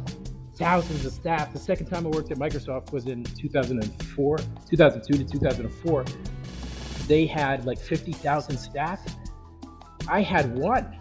Okay, I just had Vignesh in Mumbai, and I met Vignesh here. And at one point, I had my ex, and I met my ex here. She was from Georgia. Vignesh is from Mumbai. So I'm meeting people on Clubhouse. My SEO wasn't perfect. I freely acknowledge. I wouldn't be fit in all of the things. Like Favour couldn't use me as an example of getting all the SEO perfect, getting all the rankings perfect. Like I would show up on our analytics. There's all sorts of problems, but I don't have the budget of Microsoft. Okay, so the thing is, I don't have the time, and I already had nervous breakdowns in university trying to be perfect. Okay, and talk about Russell Crowe. I was diagnosed with the same thing as a guy in A Beautiful Mind, similar schizoaffective psychosis disorder in 1999 when I envisioned my whole career in one document. Literally blew my mind. I'm not trying to go back there. I was committed for 2 weeks. I've been fine. I'm not trying to go back there. So you have to understand your budget. You have to understand your budget, not just in terms of money, but in terms of time. Favour is talking some deep stuff, right? I'm heading outside. But, Favour's talking about some deep stuff, right? So I just wanted to contribute that you're right. You have to figure out and balance so that it's sustainable, whatever you're doing, and that you take what you want, take what you can, and leave the rest for the people with the huge multi-million-dollar budgets. That's sweet. Thank you, Jason. So true. So true. And guys, as I pass the mic to Jonathan as well, because I love to hear from you too, guys, pull down to refresh and you're going to see a screenshot. I put the screenshot of the pages I was talking about, and I'll talk about it technically so you can actually see what that green bar looks like and why it's going up and what happened, in that regard. So I'll pass it to you, Jonathan. Yeah, man, I walked in on a heavy conversation, and I'm connecting the dots to the Google Search Console data, but that is impressive.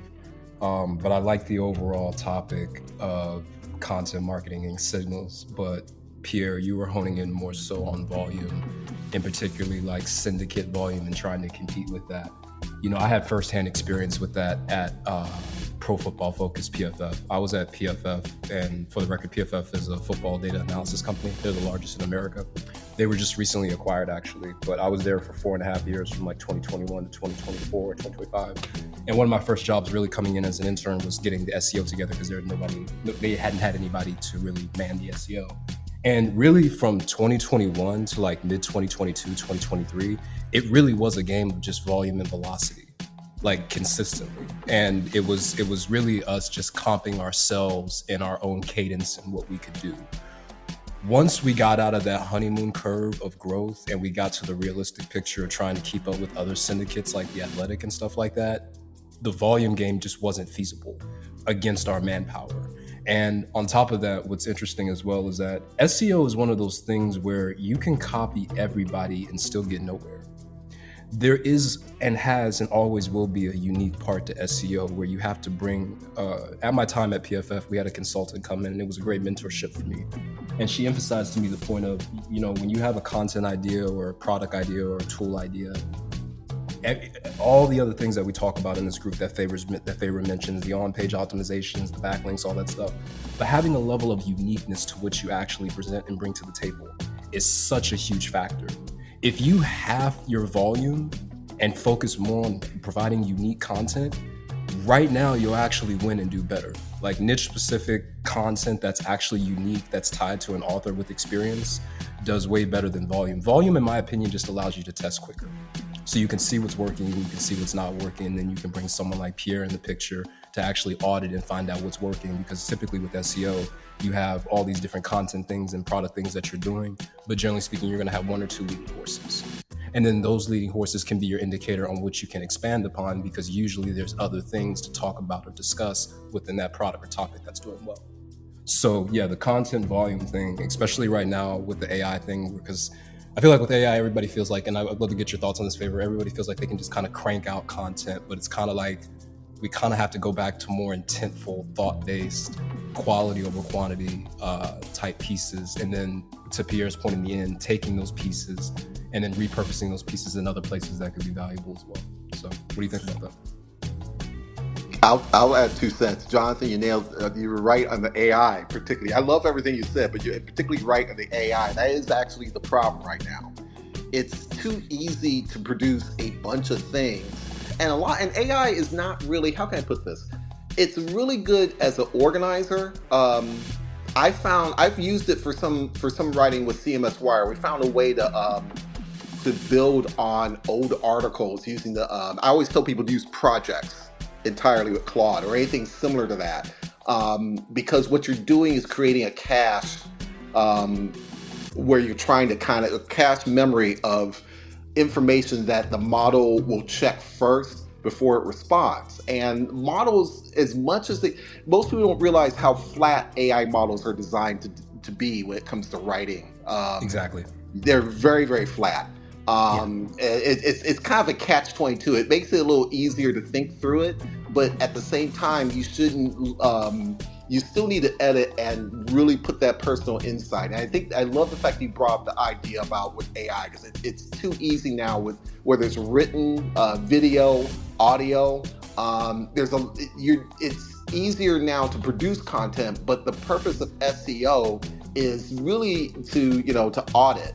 And not audit in a bad way, like you did something wrong, but think of it as like trimming a tree or trimming your nails or trimming a evergreen bush around the house. It's one of those things or even manicuring the lawn. It's just a way of kind of getting to it where you make adjustments based off of what's happening. And you probably will more than likely you have to make some adjustments. It's just you want to be able to make the adjustments and not be overwhelmed with a lot of content to check, basically. So, Favour, what do you think? Yeah, go ahead, Jonathan, before I speak. Oh, no, I apologize. And you nailed it 110%. The problem is most people put themselves in content rabbit holes where they get stuck on one or two pieces, and then they end up in these rabbit holes and they don't know what actually worked, but they can see metrics moving. And then it just becomes a mess of trying to actually tie attribution to, okay, this worked here for this worked there for that. So it's like, rather than trying to look at everything as the whole picture and trying to come up with this elaborate strategy, just focusing on intent-based pieces page by page, and making sure that it's working, getting proof of concept, and then expanding upon it. Yeah, 110%. Yeah, this is so good. Thank you, Pierre and Jonathan. It's a big deal, especially now with AI crawling, with rendering, fetching, indexing, serving, rendering content, publishing, updating, refreshing. These words I'm saying are so important because these are the actual factors that determine your website or your content marketing, even getting any type of content signal.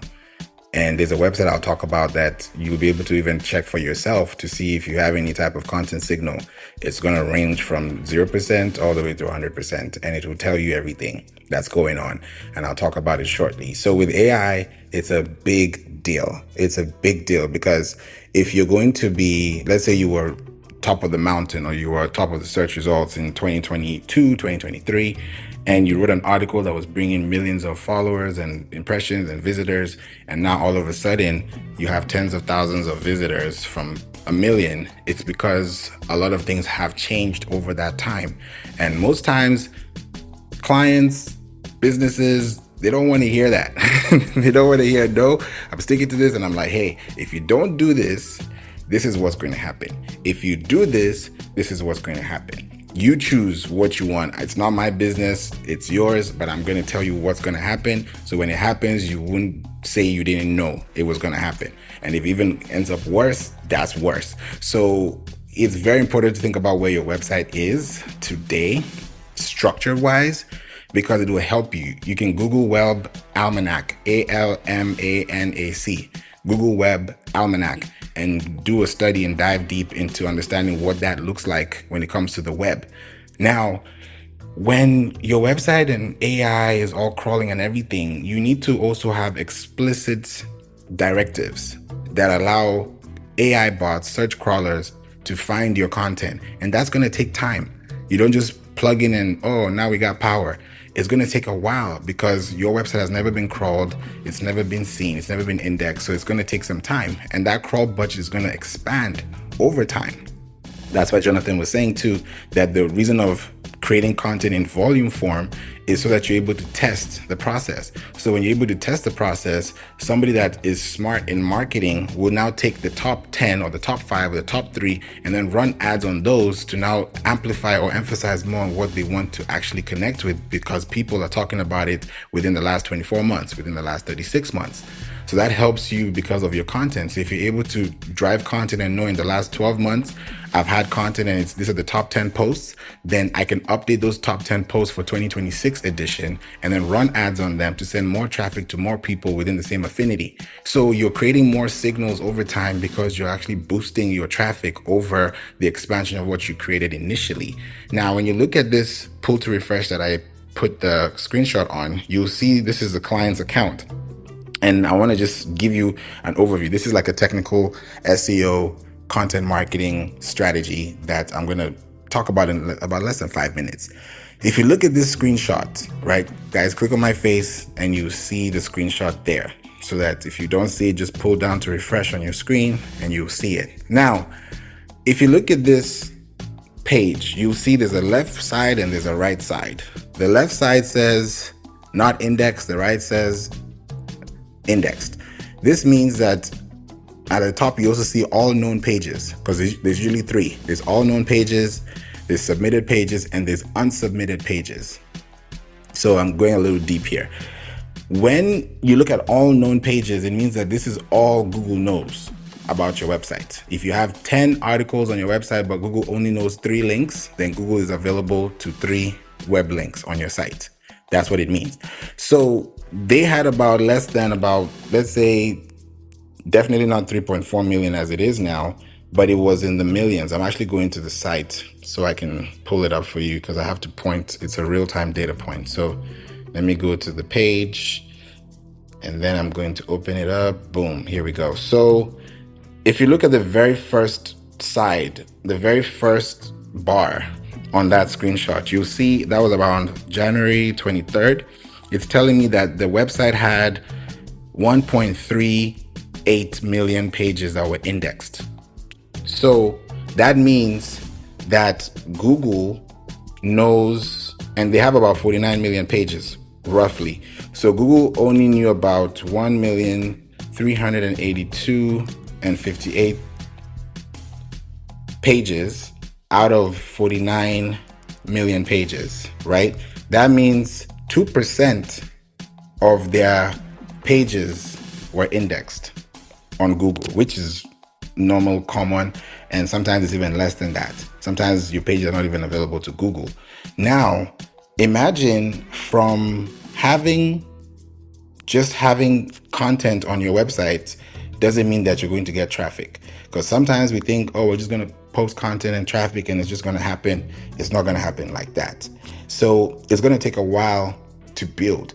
So from them having about 2% of pages ranked in 6 months, and that's let's say 4 months, because you're seeing January through April, and we started before then, and it was lower then. So I'm just giving you guys a rough estimate because these numbers are always changing. We moved them from anywhere from 1 to 2% of page indexing to 5 to 6% of page indexing in less than 6 months. And one of the major reasons that was a problem for their site was because there's something called canonization or canonicalization. Let me say it that way. Canonization is different from, that's biblical. I'll say canonicalization is very specific. So let me explain this to you. Canonicalization is a tag, and I'll say this twice. Canonicalization is a tag. Why is it a tag?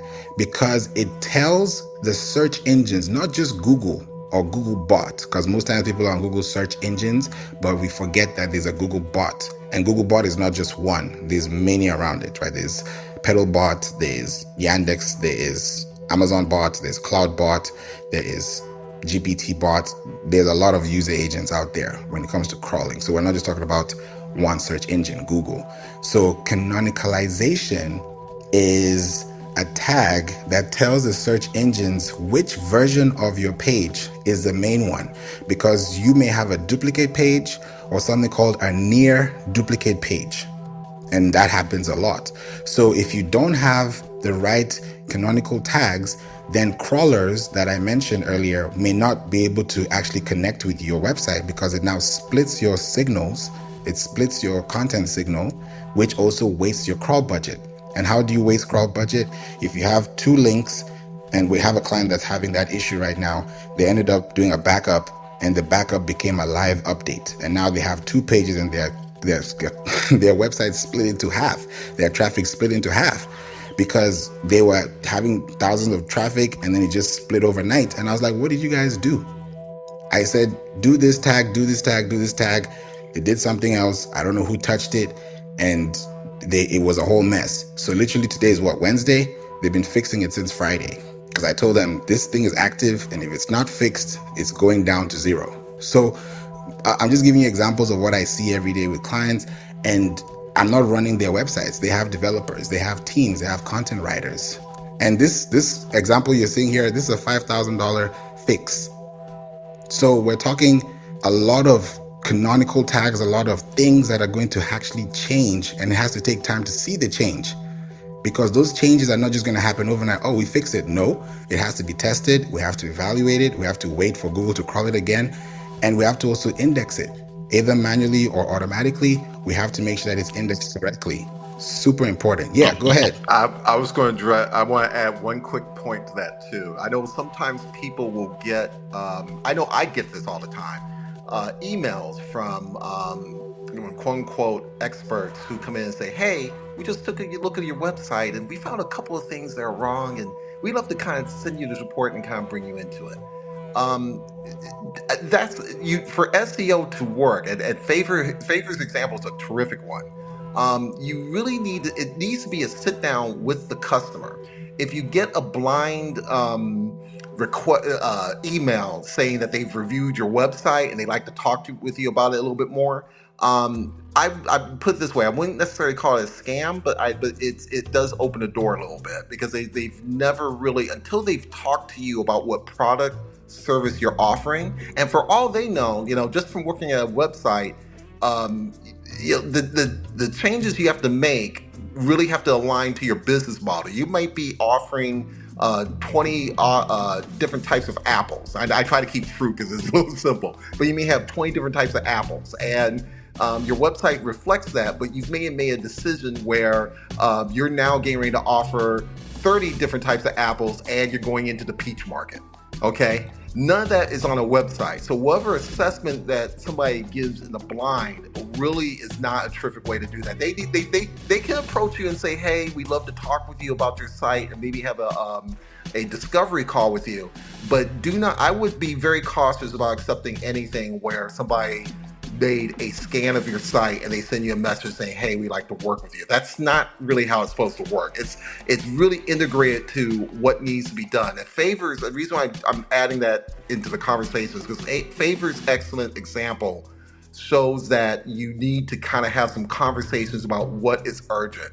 And what needs to be done. And that's a big part of SEO and a big part of analytics in general, is trying to decide what needs to be done that fits the business model and fits the need.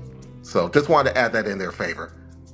Thank you, Pierre. Yeah, it's so important there. You have to think about it and categorize the issues. It's critical, it's high, it's medium, it's low, it's urgent, it's important, it's not urgent, it's not important, it's not urgent. You have to know these things because once you start noticing a dip in traffic, it changes everything. It literally slides down. I'll send you guys another screenshot so you guys can see this, because this will tell you and show you exactly what I'm referring to. All right, boom. Pull to refresh. There we go. There it is. So if you refresh again, and this is something that you want to see, when you look at this graph, you will see that this graph was going down. It was going down. It was literally heading downhill. And they are averaging, if you do the math and divide that 56K by 4, that's roughly about 14,000. So they're getting about 14,000 web clicks per month on average. It could be more, it could be less. It's just an average. So don't use that number for any metric. Just that's a sample. So when you're looking at people getting that type of traffic over time and they were heading downhill, I said, hey, you guys need to fix this canonical tag. And it sounds like it's okay. Yeah, you can still fix it. But now the next question is, what is your quality content looking like? Because you can fix everything, but can you drive well? Can you control the brakes? So yeah, you can have a perfectly fitted, good, great car, spotless, polished, detailed, but you can't drive it because something is wrong. Maybe you're not in the right mental state to drive, or you're not able to, or you just can't. It's going to change. So when I'm fixing these tags and these things, it's not just that, oh, this is the reason, this is the problem, this is the solution, and it's fixed, and then yay, we can celebrate. No, there's so many things that have to go into it, because this website is not even on WordPress. This is a site that is built on a completely different server. So we're dealing with servers now. We're not even dealing with CMS. It could be indirectly, but we're dealing with doors. We're dealing with connections, endpoints. We're dealing with tags. We're dealing with script, schema, documentation. So all these things are very important to look at. So as these guys were going down, I said, hey, we need to have an urgent meeting, fix this. And they fixed it. Now they're doing well. They're excited because that was a big number that they were having a problem with. And now that is all good and solved, because I told them that this will take about another 6 months. Yes, we've worked for 6 months, but it's going to take another 6 months for everything to actually mature, because the lifespan, the shelf life of a blog or a page, let's say a blog specifically, would be 24 months. So if we've taken 24 months and let's say we divide that 24 months into 4, right? We get 6. So we've used the first quarter to fix the problem. We're using the second quarter to maintain or sustain or retain or attain a solution. And we still have 2 other quarters before it gets to 2020, 8? So that's going to be 24 months in. So that result that you've invested today, that $5,000 investment today, could save you $50,000 in problems 2 years from now. So it's very important to think about those things as a business when things get to change as well. So great question on that, Atlas. Butter, thank you so much for checking in. And also Pierre, also for adding that too, and Jason as well. Does anyone have a question about this before I talk about this content signal? Tossing the mic up. No, but I'll just add quickly about the AI stuff. I'm sorry, I missed it. Hopefully, I'll be quick because I don't know if you can hear me that well because I'm on a bus. That I think with the AI, as long as you can create a new category, and then you don't have to worry as much. The AI is going to be duplicating things. A lot of it's softening the account. But if you make sure you have the confidence to be uniquely you and work on that and continue and say, I'm going to do this for a decade and be me, you'll be unique and you won't have to worry about AI. That's my contribution over you to Favour. I love how Jason thinks. Thank you, Jason. Jason is amazing.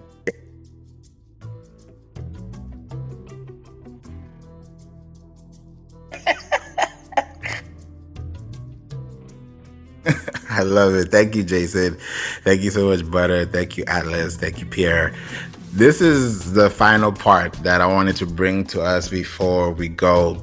And this is like the gravy, this is the sauce. And I think this will also help you for 2026. This is the first time I'm talking about this. So if you're listening to this, please pay attention to this section.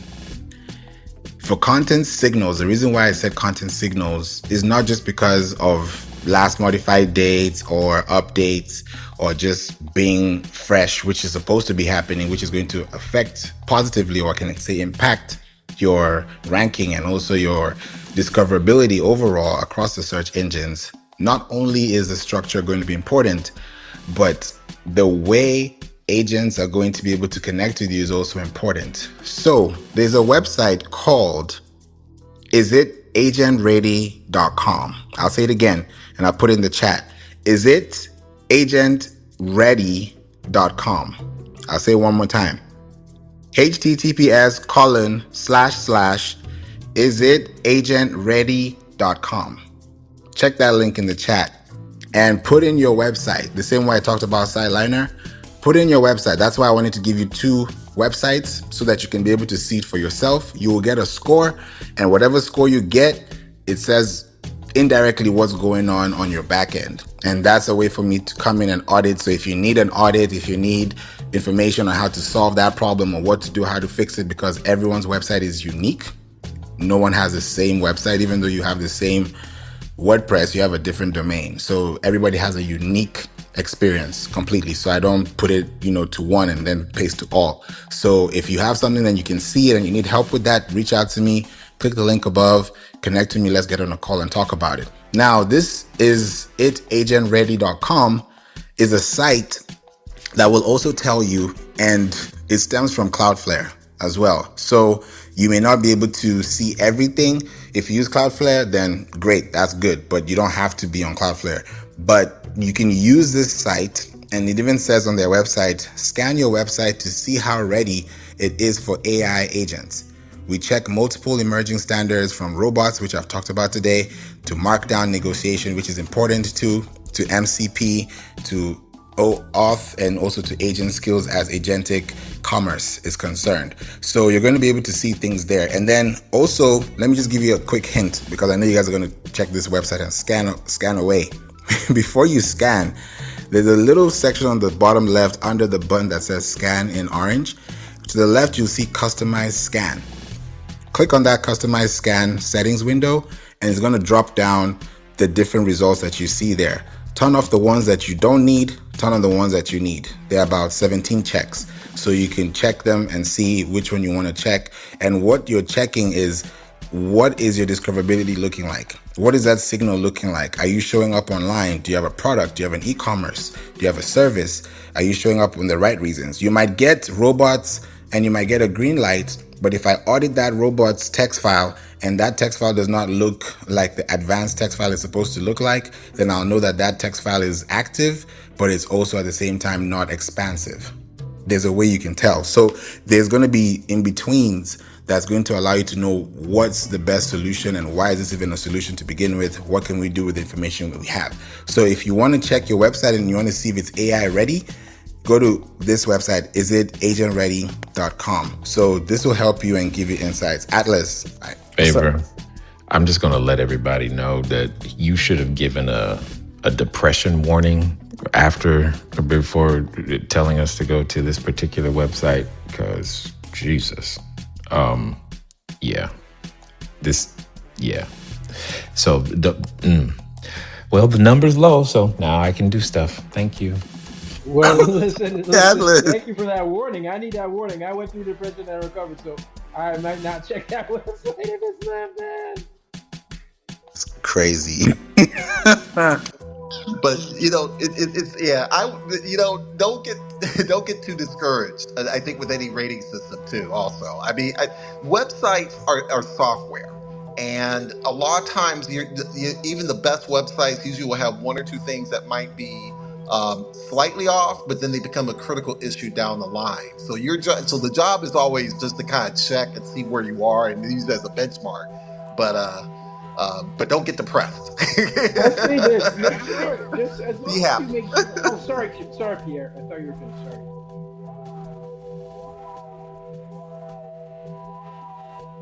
Down, like for instance, and you can still be successful if your thing isn't rating high on anybody's scale.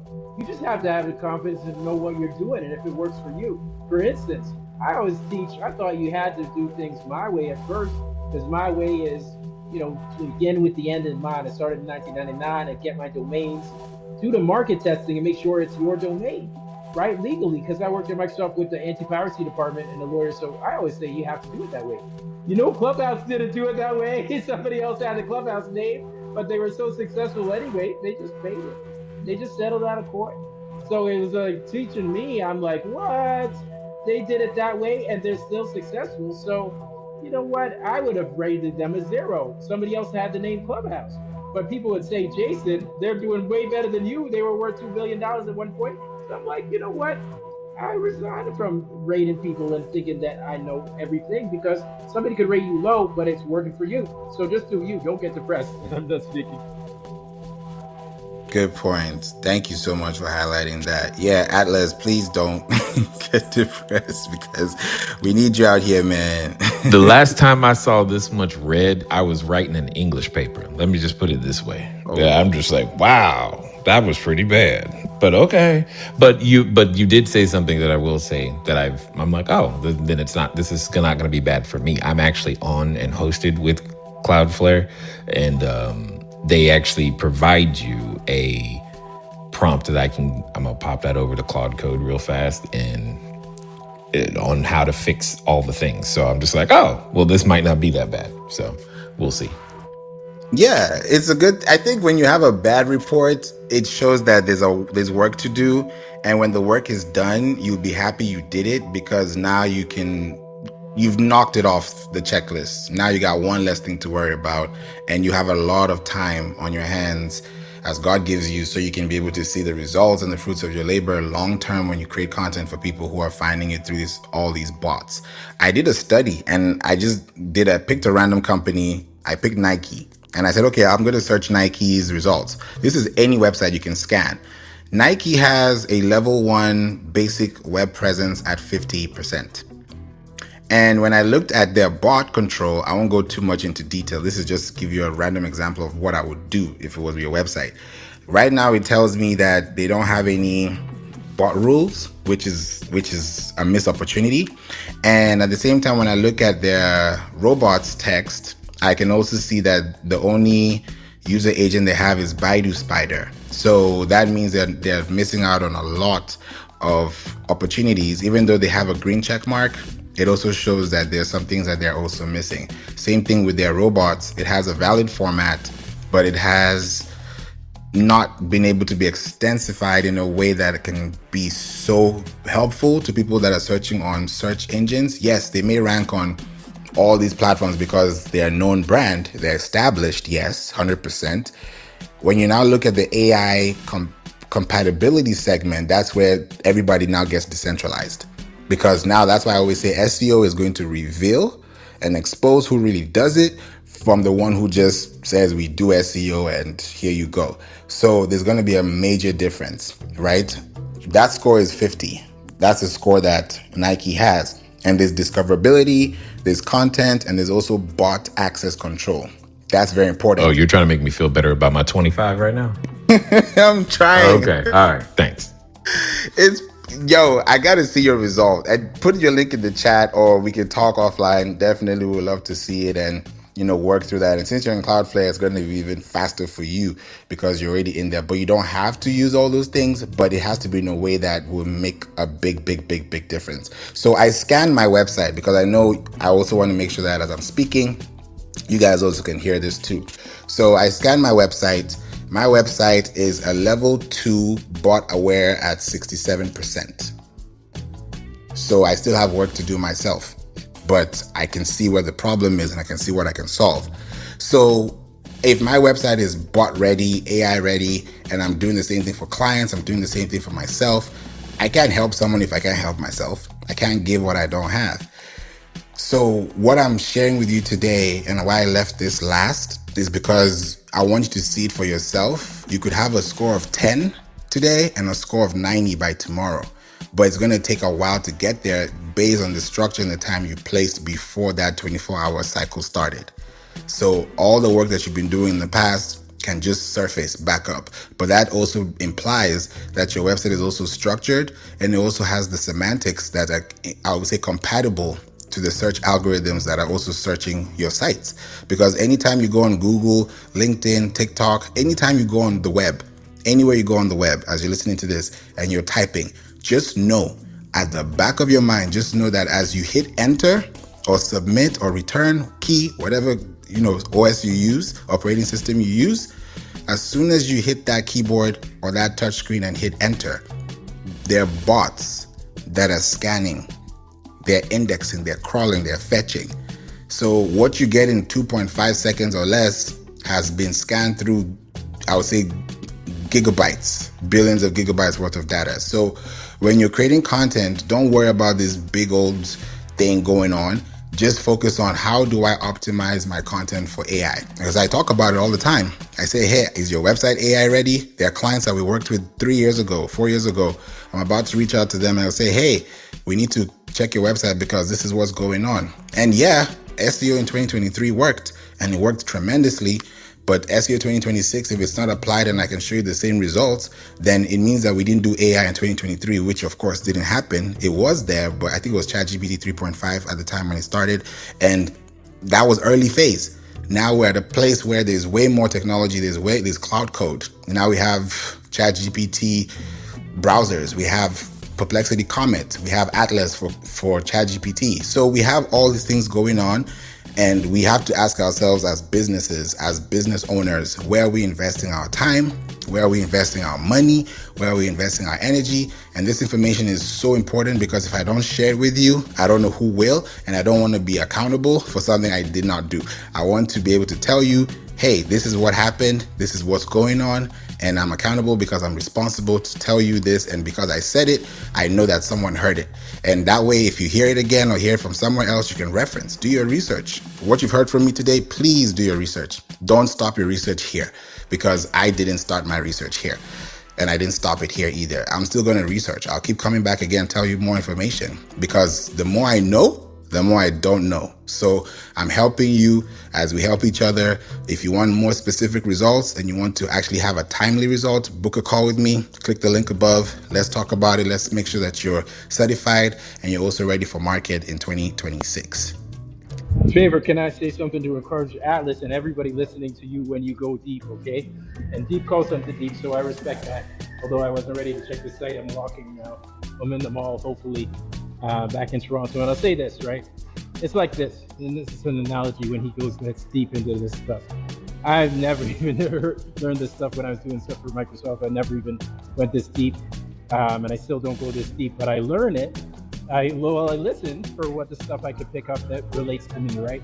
Because it's like if I said I play basketball, and I do play basketball, but if I said I play basketball in Toronto, and you'd be like, oh, I never heard of you. And I'm like, well, I'm number one on my team. It's like, who's on your team? It's like, well, I play pickup, right? But if you say, like, Spud Webb, would you rather play in the majors and play on the Toronto Raptors or play on the Toronto Poets basketball team, right? Like my company team, right? You say, well, look, I'd rather be like the weakest player on the Toronto Raptors, and Spud Webb was not the weakest player, but I'd rather be a weak player on the majors, right, in the major leagues, than be the star player in a league you never heard of, like the Australian Basketball League or something like that, or the Canadian, there's probably a CBA, Canadian Basketball Association, right? And if you say, look, somebody has to choose between playing for the Toronto Raptors or being number one in the Canadian Basketball Association men's league, which I played for a while. I played in a men's basketball league. You say, look, I'd rather get a low mark and ride the bench for a while and get to play every once in a while on the Toronto Raptors than being in the Canadian Ben or whatever, play with Jason Kitte and his friends and the young people at his church, right? So in the same way, Favor's talking about the majors, okay? This is the majors, so he's comparing you to Nike, Atlas. You know what I'm saying? So you're in the majors, brother. That's all I can say. You're in the majors, and I'd rather be in the NBA and maybe be not like LeBron than be on Jason Kitte's basketball team when he's playing with the young people from his church or the Toronto Poets team. That's it. That's all I have to contribute. And that goes for everybody listening to Favour. I haven't heard somebody get into this level of detail. If you be trying to compare yourself, it's like comparing yourself to LeBron. You know what I'm saying? Like, don't feel bad if you're not doing what he can do. I'm done speaking. Thank you, Jason. Yeah, I don't want you guys to feel stressed about this. It can change and it will change. And honestly, even Atlas, you're way better than some. I mean, think about it. There are 1.1 billion websites, and you're in that, I can say, top percentile. So it's not a bad thing. It's good that it's a score, but some people have 0. Some people have 1%. So it's a good thing that you can see it, but it's also better that you can attain it, attract, and also retain the traffic that you can actually get with the bots that we have in 2026. So Atlas, what are your thoughts on the conversation? So Yeah, no, I understand what you're saying, and I'm not. I'm very excited about the conversation because there's opportunity ultimately, which is at the end of the day, there's opportunity. There's not an excuse. It's democratized opportunity at that. So if you are willing to do the work, literally, you can make whatever it is that you want to have happen, whether it's a cause or business, or it just doesn't really matter. Plus, side note, Favor, just because you didn't know, I've built a and orchestrate. I think it's 56.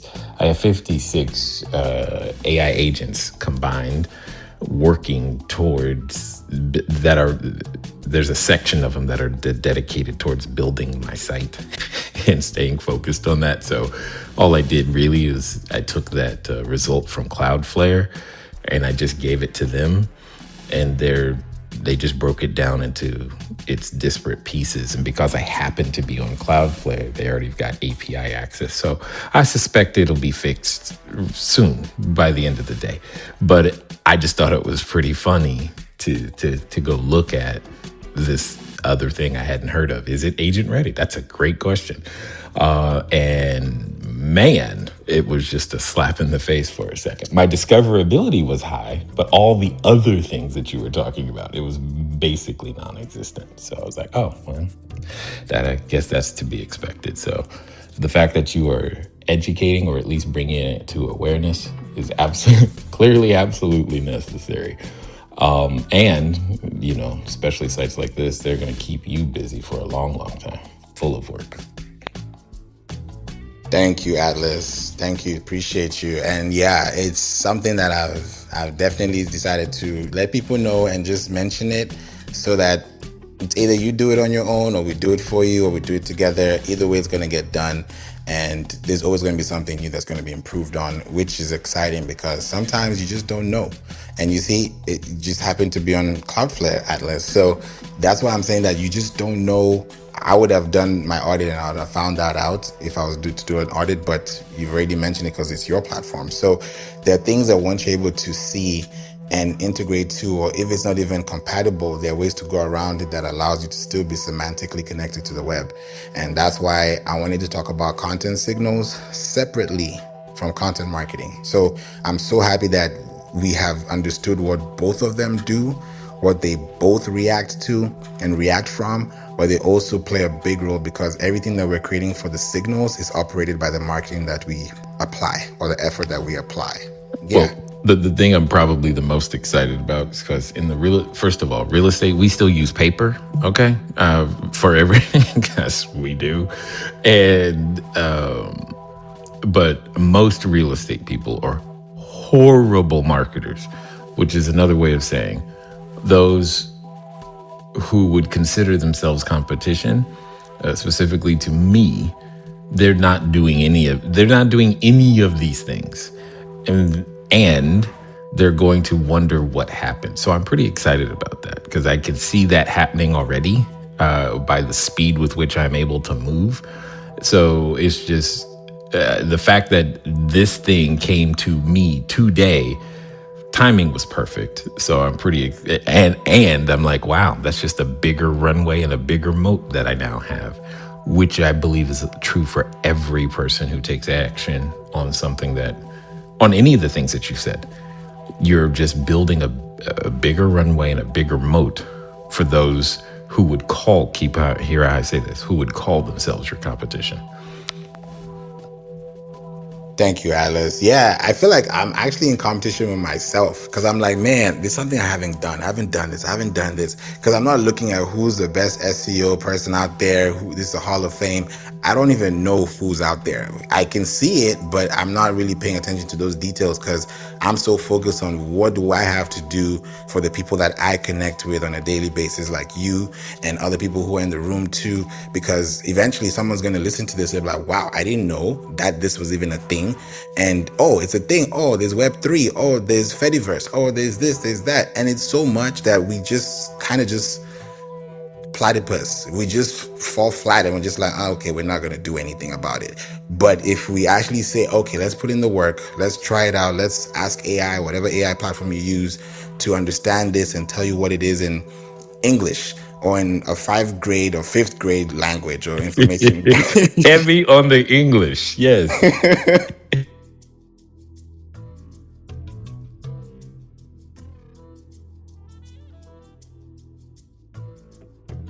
More relationships, higher trust signals, and people can actually connect with you on a deeper level because you understand them. Imagine going to a doctor and you don't understand what the doctor is telling you, and it's a very critical condition. You need to understand what's going on so you can be able to know how to pray for things, how to understand what to take, just to take the right steps in action because you have information that's broken down in layman's term. Let me put it that way. So if you just create it for yourself, for your business, and you create it in a way that you know that you can provide a solution for people, do it. Because this information, someone else may not have heard of this, but when you hear about it, it's like, oh, I'm not going to tell anybody. This is secret to me.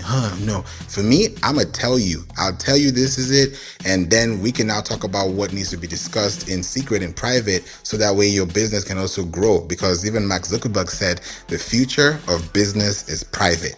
And if you're not dealing with this now, someone else is. So we'd love to go around the room. What is your best takeaway from today's conversation? We can start off with Atlas, then Butter, then Jason, and then Pierre.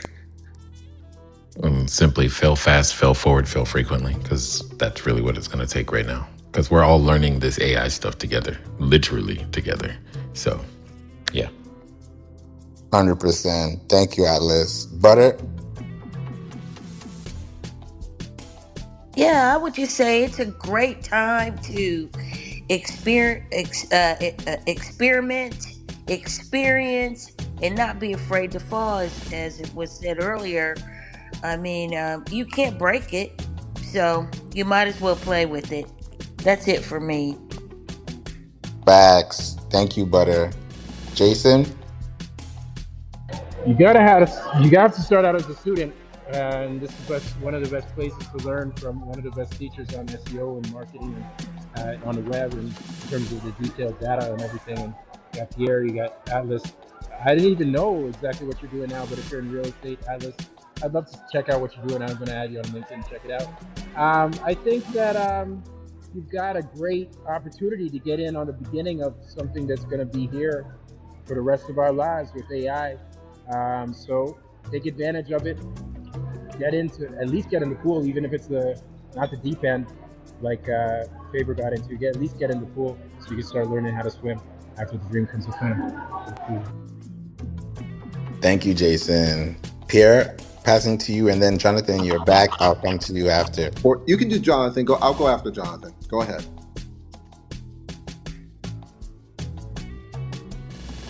Thanks. Appreciate you asking my opinion, even though I've popped in and out twice. The biggest thing that I've taken away from this room, and it's really the theme of this year, is just being thoughtful about everything you do. In the case of this room, we've been talking a lot about SEO and content marketing. And when I left the room last, we were talking about volume versus quality. Right now, you're really better off being thoughtful and producing more quality of content and distributing that content in different places rather than producing a ton of volume. Think quality over quantity and think about being a subject expertise in what you know and elaborating on that content. Depth matters more than breadth right now. And then from that, the things that take off, to Pierre's point, utilize your analytics to better study what works and what doesn't work so you can actually double down on what does work and attract the type of people you want and go from there. Does that make sense? It does. Thank you. Thank you so much, Jonathan. Appreciate you for that amazing comment. Yeah, it's a big deal. We have to think about the latter than the former because it gets better over time, but we also have to create that time to make that time better. We can't predict the future if we don't create the time for that future to happen. So thank you so much for that, Jonathan. Pierre, over to you. Okay, I'm going to build. I love Jonathan's comment, and to be honest, I loved a lot of the comments brought up today. I'll say this: be specific about ask questions about what you're doing, and be specific about those questions. There's a lot of times I'll get people that sometimes will say, "Hey, I am, what do you think?" And the next question I usually push back on and ask is, what is it you're trying to have answered? And Atlas was perfect in asking the question about the tool, like spot on, 3 point. Stephon Curry won the game for the Golden Warriors. I don't know if that's your team or not, but wherever, but insert your team, perfect. So you have to really, I think you have to do that with a lot. There's just a lot to do. And what you want to do as a business owner is no matter what product or service you're offering, be specific about what you're asking for from a tool, and be specific with yourself about how you organize your content. Don't, like I said earlier, the big thing, and Jonathan, I love that you backed me up on that too, is the whole scaling process. There's a lot of ways now to produce content. Content is a very general word. It could be video, audio, it could be written. Your job as a business owner is trying to figure out the right amount of content. And I know that's kind of, there's a general range, but producing the right amount of content to kind of connect to your customers. And all the tips that you've heard here today will help you do that. But be as focused as you can. It's not only a doing so will not only benefit your customers in terms of messaging, but it will benefit you in organizing a lot of your tasks. There's a lot of tasks in business. Your job is your number one job is organizing them, so that way you're not making everything as urgent or everything important and burning out yourself and your team and your resources in the process. So true. So true. Thank you, Pierre. Thank you, Jonathan. Thank you, Jason. Thank you, Butter. Thank you, Atlas.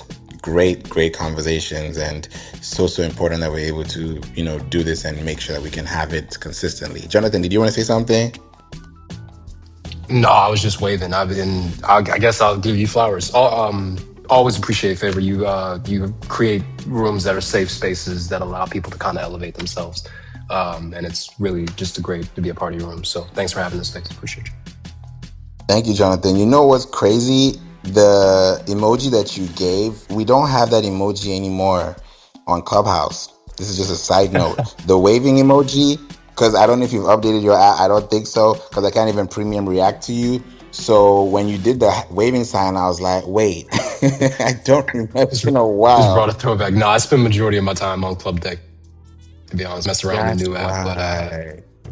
yeah. You're on Club Deck right now, Jonathan? Yeah, Oh, cool. yeah, Okay. I try not to touch my phone majority of the time throughout the day. I get more things done when I'm not touching my phone. So I utilize Club Deck. Whenever I get a ping from Favour or somebody to join in, I usually use Club Deck instead. Love the discipline.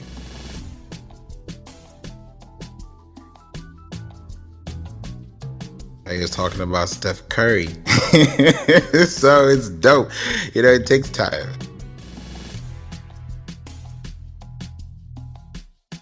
No, I was just agreeing with you. I love it. SEO, all this marketing stuff, it's fun. For me, I take them as challenges, and I'm like, all right, let's break this down. When I got that, challenge to break down 40 million pages, I was like, okay, let's go, let's do it. And it worked. The first time I was like, even another client was like, are you sure you could do this? You can drop the call now if you don't want to, because he's gone through about 5 different SEO companies and they all couldn't do it, to the point where he almost had an issue with someone and it got fixed. So he's literally on the fence, literally like, okay, are we going to do this? Are you sure?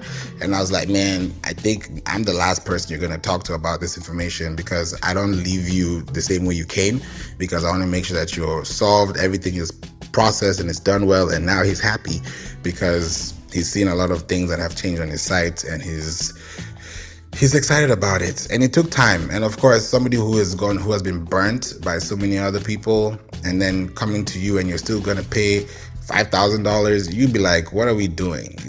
But at the end of the day, it's fixed, it's solved.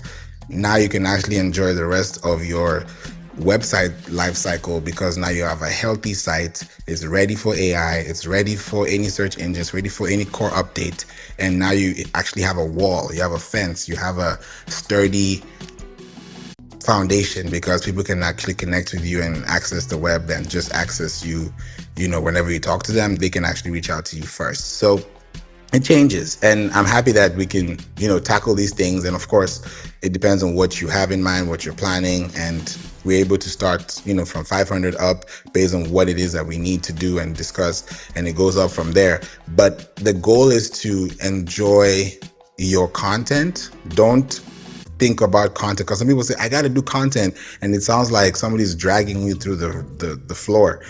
You want to do content and you want to be happy. You want to feel like, man, if somebody reads this today, I hope they understand this. I hope they feel good. I hope they feel better, because the energy you're giving, just like if you cook food, Jonathan is laughing. If you cook food with love, someone's going to feel the love from that food because of the way you cooked it. Like, you will be able to tell.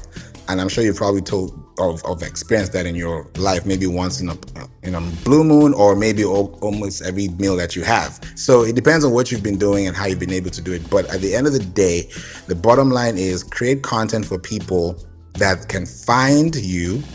And I have this, I call it a circle of search, circle of life, circle of search. This is what I usually say. It's search, find, click, save.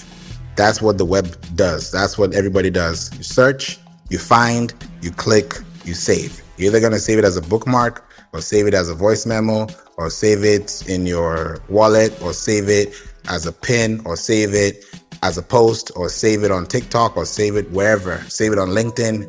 You're going to save it. That save, whenever you hit save, it's an algorithmic ping that tells people that your content is valuable, and more content like yours will now be marketed to more people that you want to connect with. On Pinterest, they call them actalikes. On Meta, they call them lookalikes. So whether it's lookalike or actalike, there's going to be a consumer behavior that's going to fall in between the two. So thank you all so much for being here. This was a great discussion. We've talked about this and drilled it down. I know it's lunchtime and we got to go eat something. So enjoy yourselves. Thank you so much. Judith, MS, thanks for being here. Appreciate you. Miss Erica, Maria, Steph, Shilly, Lashana, Diane, Luann. Thank you so much for being here. Naza, hope you're good. Queen, thank you for being here. Queen Esther, that's my mom's name too. Thank you for being here.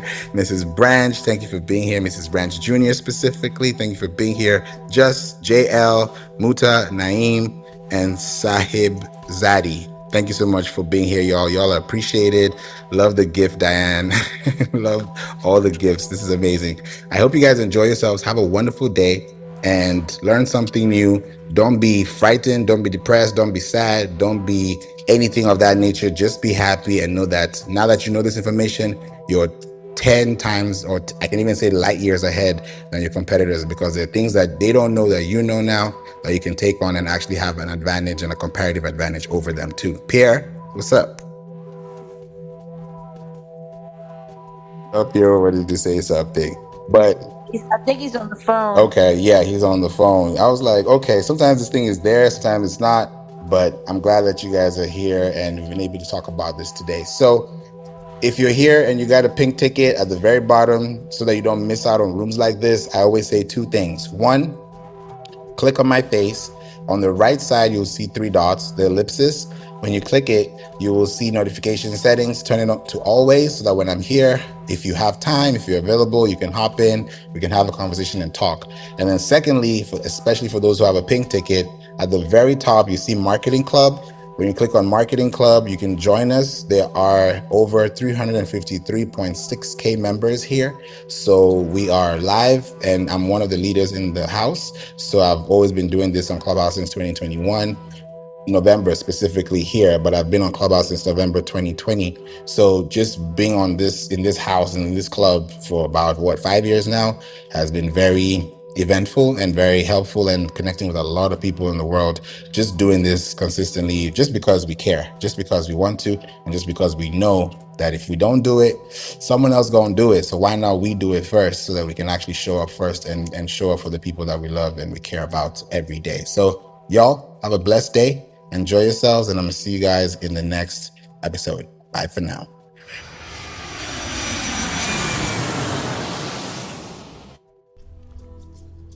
Welcome to season 13, where you listen, you live, you learn, and you earn.